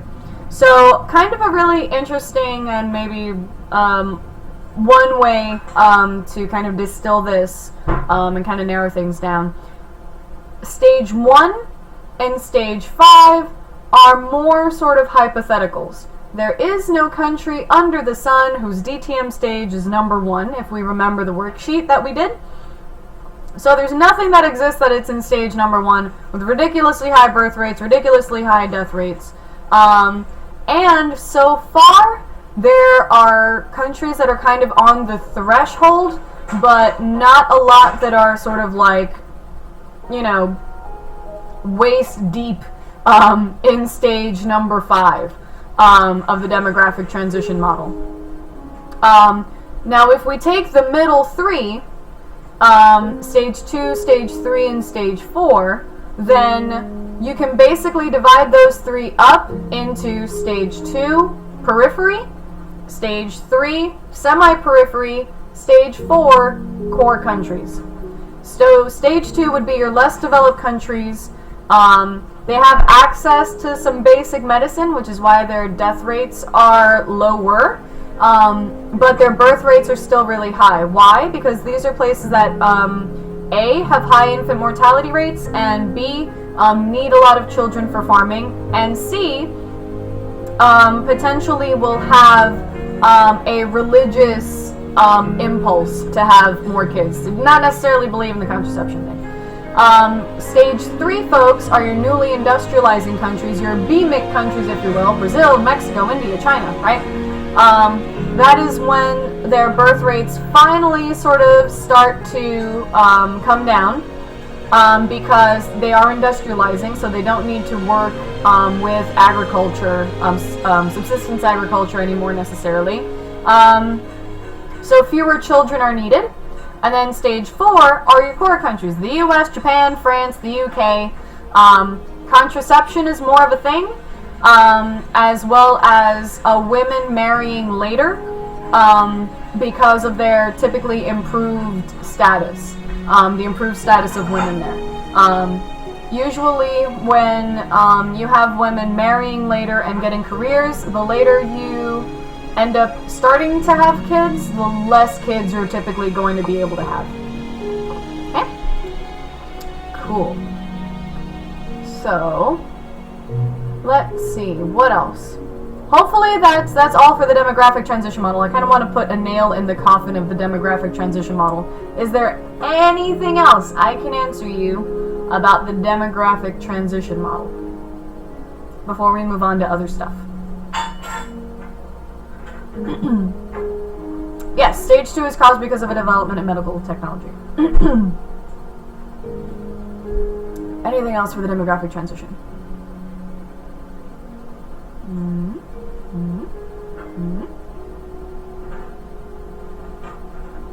I'm gonna go ahead and say that sounds like a no. Alright. Excellent! Yay! We don't have to talk about the demographic transition anymore! Yay! Moving on!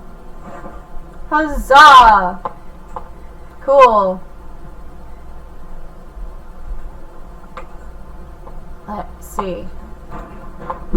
Moving on. Alright, what else do you want to know?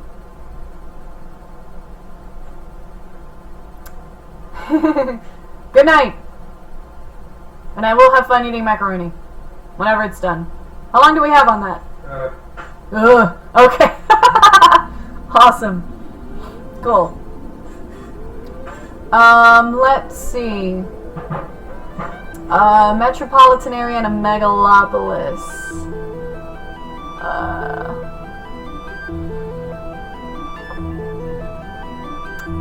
Oh, can I compare the demographic transition model to the... No, I'm gonna stay. It's okay. I'm still here.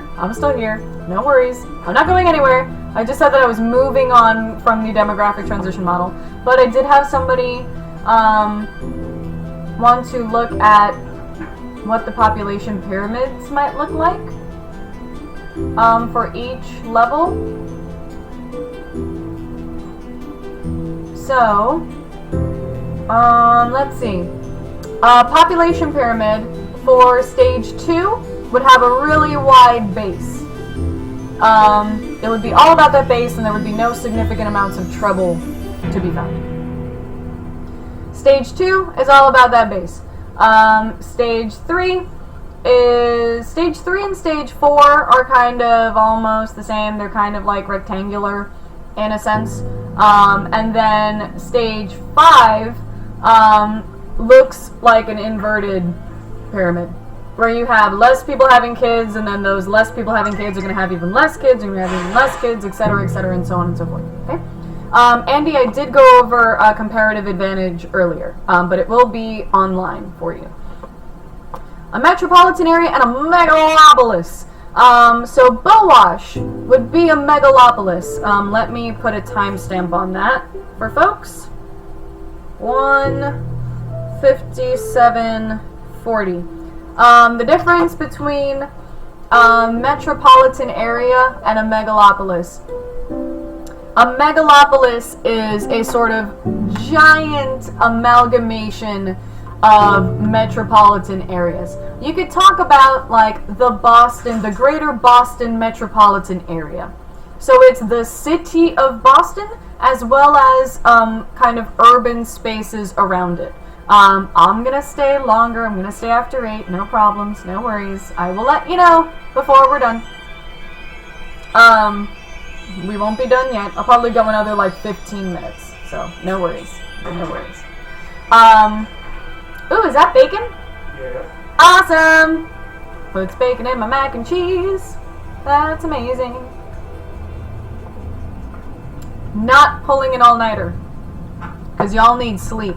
You need to relax and I need to relax. You especially. Where was I? Where was I? Ah! So, metropolitan area and metropolis. So, for example, we have the Miami-Fort Lauderdale metropolitan area. A megalopolis, right, is like Bowash. It is everything from Boston to Washington, D.C. It is a giant metropolitan area It is basically like a mega super awesome ridiculous city. Bowash pretty much has, I think, like about a quarter of the population of the US. That's a lot of people. That's a megalopolis. A big old city. Giant metropolitan area. Contrast that to Miami, Fort Lauderdale, which is like, comparatively speaking, in terms of the amount of people and the diversity of services and function that it produces. Cool. What else? Let's see.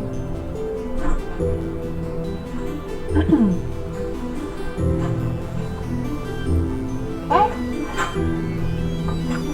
Yeah, sort of. Yeah, so like many metropolitan areas kind of lumped together. Awesome. Great. Let's do rank size rule. Really quick.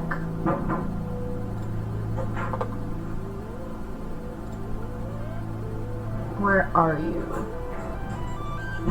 Are you here? I think you're at the end of that one.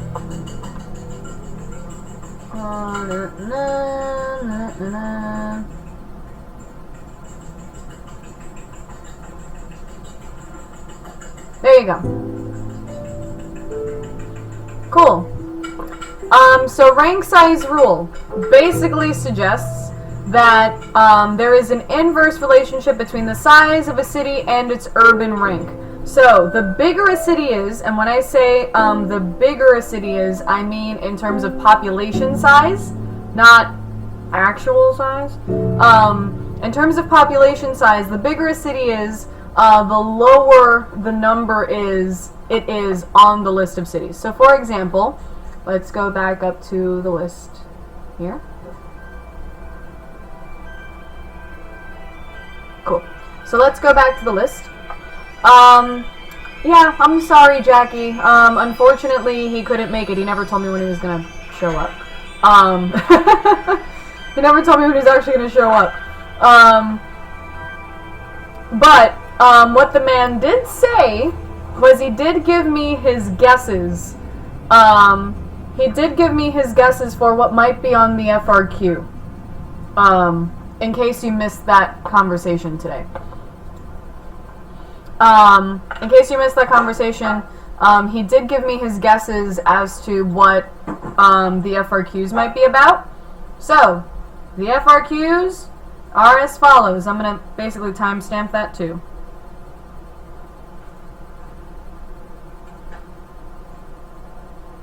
Cool. So, his guesses for the FRQ are as follows. He guesses that one of them might be on urban geography, potentially the effects of rural to urban migration, the causes and effects of rural to urban migration, potentially central place theory. Another one might be on population, perhaps it might be related to the demographic transition model, so I'm excited that we were able to go over that in a little bit more detail. And then another one would be on culture. Could be potentially language, might also be religion, or globalization's impacts on popular and folk culture. Which I'm thinking we've got in the bag. Personally, I think we got this. I think that if his guesses turn out to be true, we can do a little bit of that and move right on with our fives. That's all I'm saying. That's all I'm saying. Okay? We're gonna be awesome.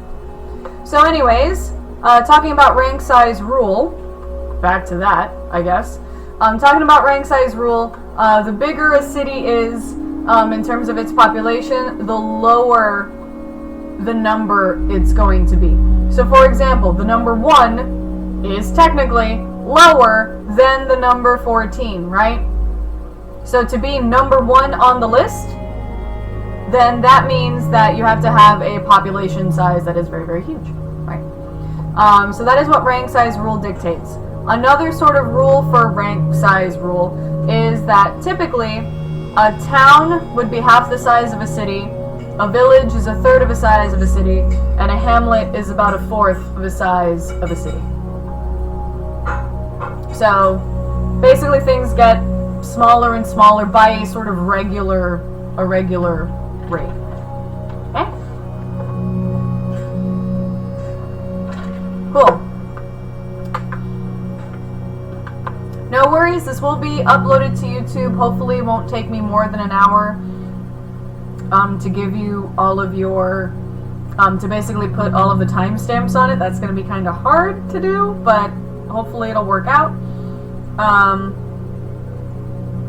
Let's see. Let's see. Yes, that is accurate. Mackinder's theory is the heartland theory, which basically says, let's see, let me timestamp that really quick. 2:05:09. Cool. So Mackinder basically states if you control a very particular part of the landmass of Russia, you control the heartland, then you control Russia. If you control Russia, you control the world. Spikeman, on the other hand, instead of a sort of land-based power, he said you need to control the oceans. You need a sea power. Basically, if you can control the oceans around Europe, then you control the world. So it's basic. Spikeman is the sea. Spikeman is the sea, which creates a rim, a border, around the European landmass. Mackinder is always in my heart. Land. Exactly. There you go. That might be another easy way to remember that. Hope that helped. Let's see.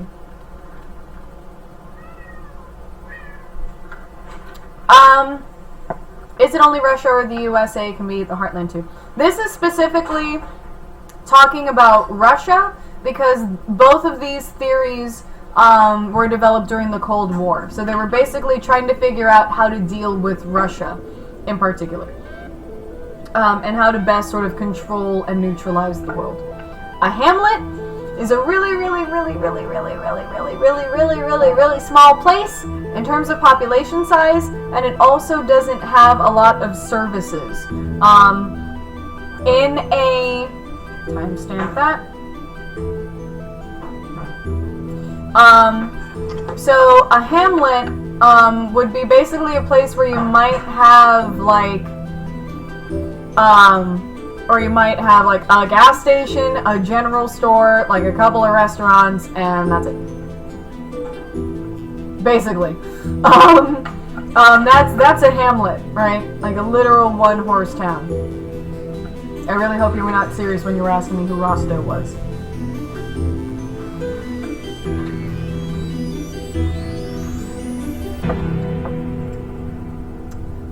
I completely forgot if I did or didn't go over Rostov's model of development. I may not have, actually.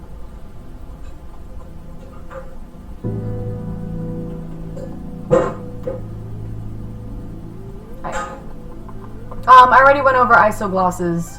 That will be online. Yeah, Ice Cream Sandwich Land is a hamlet. Yes. That's very good. Did I go over Rostov? I'm gonna go ahead and say maybe not.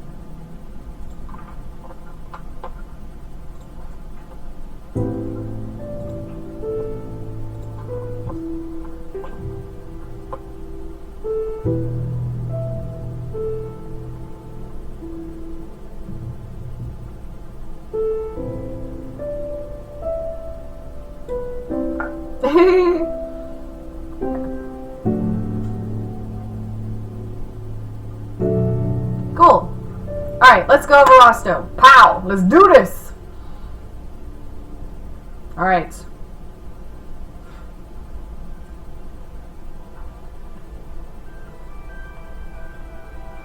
Alright. Rostov's model of development. Once and for all. We're doing this. So, first step. in Rostow's model of development is the traditional society. This is where people, all they're focusing on is subsistence agriculture. That's it. They engage in farming just to feed themselves and their families, and that's pretty much it. They have very limited technology, not a whole lot of money. It's basically the lowest of the low. The second stage are your preconditions for takeoff. The way that you get there is when you have like your first little agricultural revolution where agriculture becomes a lot easier. Maybe you're creating a surplus, and that means that you can kind of settle down and then engage in other kinds of industry. You might have a lot better transportation, and now because you have a surplus and not everybody has to do subsistence farming anymore, you have some businesses starting to emerge. Those are entrepreneurs. Those are basically small business owners. Those are the preconditions for takeoff. Once all of that gets nice and settled, boom, you take off. Pew! You take off in terms of your development. This is when you have your major industrial revolution. That's basically the Industrial Revolution. You have very heavy industry, and it's typically focused on one or two industries. It's not very diversified. And then as a result, you might have new sort of political and social institutions evolving. Think about this. We didn't really have the concept of a weekend until we had the Industrial Revolution, right?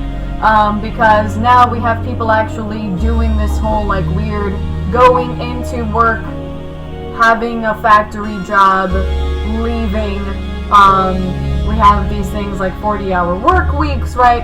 And then all of these new political and social institutions that evolve because of the new kinds of business that we're doing. So that's what happens during takeoff. After that comes the drive to maturity. We're heading over to maturity. This is where we have more technological innovation occurring. This is where we have a wider spread of economic development. Instead of it being specifically, in particular cities, now it spreads out to other places around the country. And then there is more increased and rapid development of cities at this stage. Then, last but not least, is high mass consumption. This is where we have a shift from secondary economic activities to tertiary economic activities. Now we're working in the service industry. We do a lot more retail, and the kinds of goods that we produce is basically the shift to consumer goods, and Taco kind of nailed it when people are willing to wait 6 hours for an IKEA to open because let's buy furniture we don't need. Exactly. Very well done. Very well done.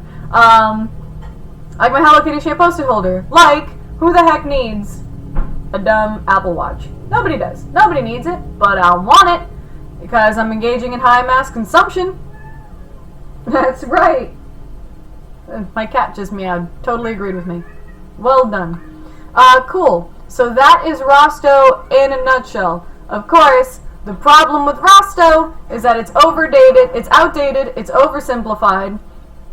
And basically all he's doing is he's looking at the way that European countries worked.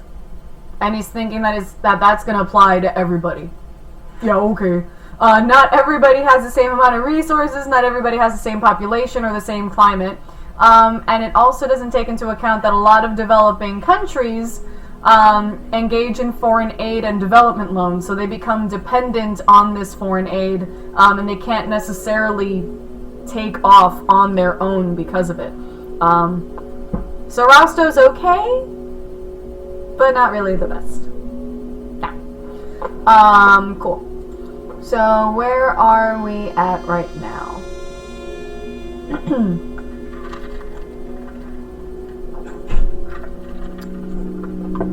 Nomadic pastoralism, let's talk about that for a second. At 3:13. Are you learning stuff, honey? Always.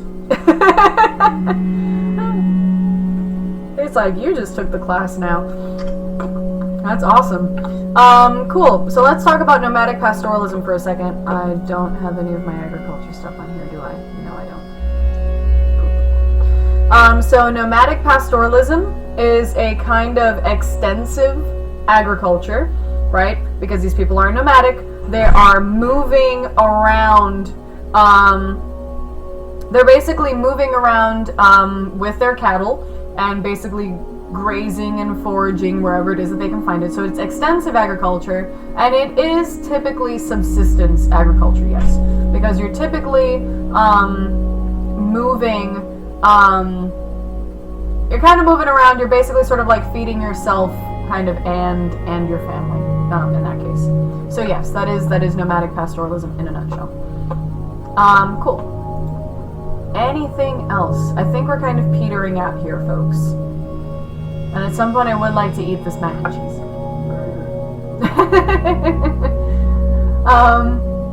Cool. Let's see.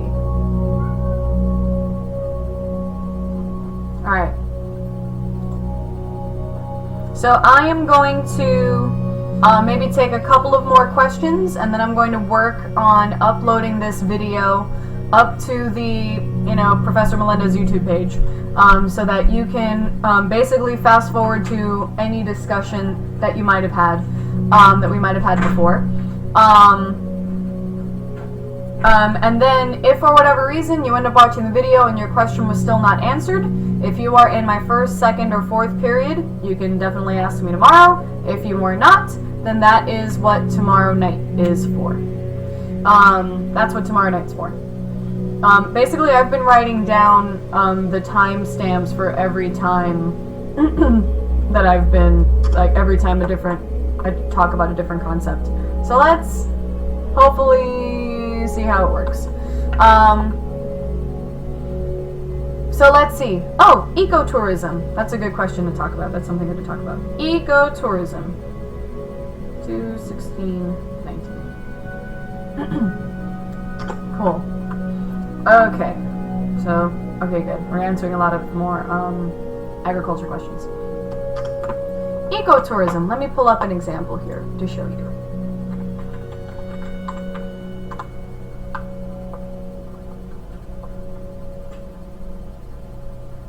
So, ecotourism is basically a way that people can go visit places that may or may not be in danger, and basically it's a really good way of getting a lot of knowledge to tourists about these places that are in environmental danger. It is supposed to be a kind of tourism that is sustainable, that it focuses on maintaining the land. So rather than sort of building a bunch of mega resorts and stuff, you try to keep the areas as pristine as possible. And then ecotourism, typically, instead of Disney goes and builds a giant hotel, and then Disney is the one that ends up pocketing the profits, usually in an ecotourism place, it is the local community that benefits and ends up profiting from the resort stuff. So it's supposed to be a lot better for the environment. The tourists participate, and the locals benefit more from ecotourism. Cool. So aquaculture.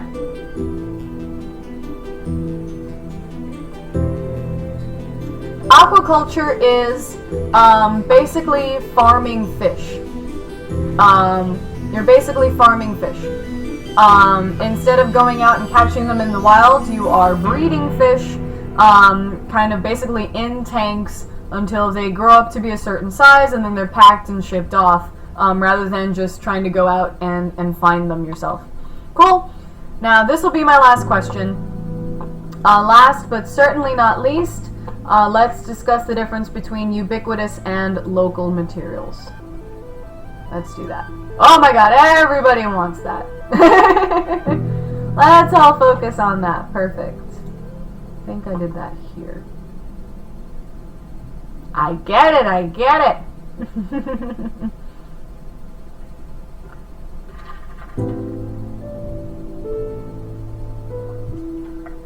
I really hope this helps.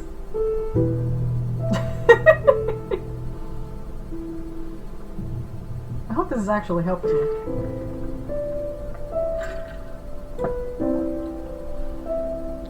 Let's see. Yes! Alright, here we go. Yes! Ubiquitous and local. Yes. Alright, cool.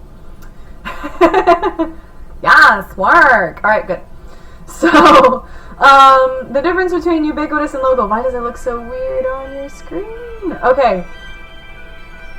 Ubiquitous materials basically mean that your resources can be found anywhere. Transportation costs aren't necessarily something that you can concern yourself with. Where production occurs is near the market, next to the people that are going to buy your stuff. Local materials, on the other hand, are very specific. They're only found in specific locations. Therefore, you need to have production where your materials are located. So, for example,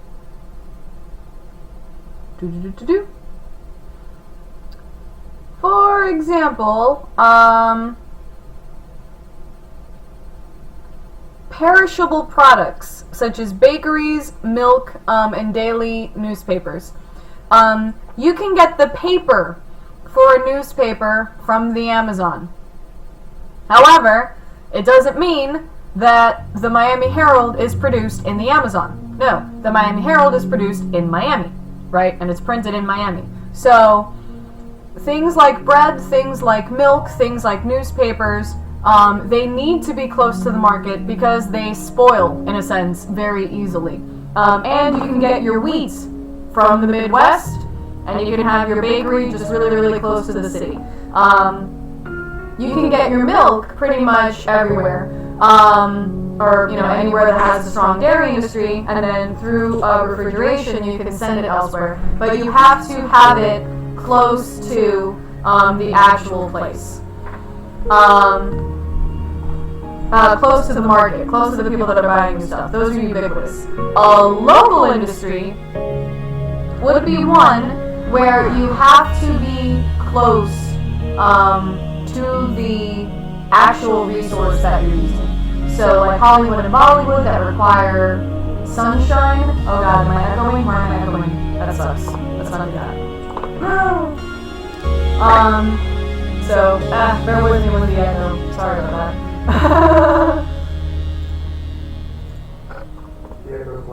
Local materials need to be close to the actual material. You need to be close to sunshine or a good climate. That means that it is a local material. Cool. So on that note, thank you all very much for thank you all very much for coming out and asking your questions. You not only helped yourselves, but you also helped other students that may have been otherwise afraid to ask these questions. So I'm going to get off the stream right now. I'm going to use these timestamps to try and label the video, and then it should be up on the YouTube page tonight. Please check that video and be in class tomorrow before coming back to the stream tomorrow night, so that you can answer, so that way I can only focus on questions that have not necessarily been answered, alright? So good night, have a good dinner, sleep, for the love of everything that is good and holy. Evan, you want to say bye to the people that want to say hi to you? Bye to the people. Study, but get rest. There you go. Bye! And also, feel free to hang out in the chat, and if you want to quiz each other, you can go ahead and do that too, alright? So go ahead, feel free to hang out in the chat, but I won't be watching y'all. So behave yourselves. I will be delivering detentions. Bye!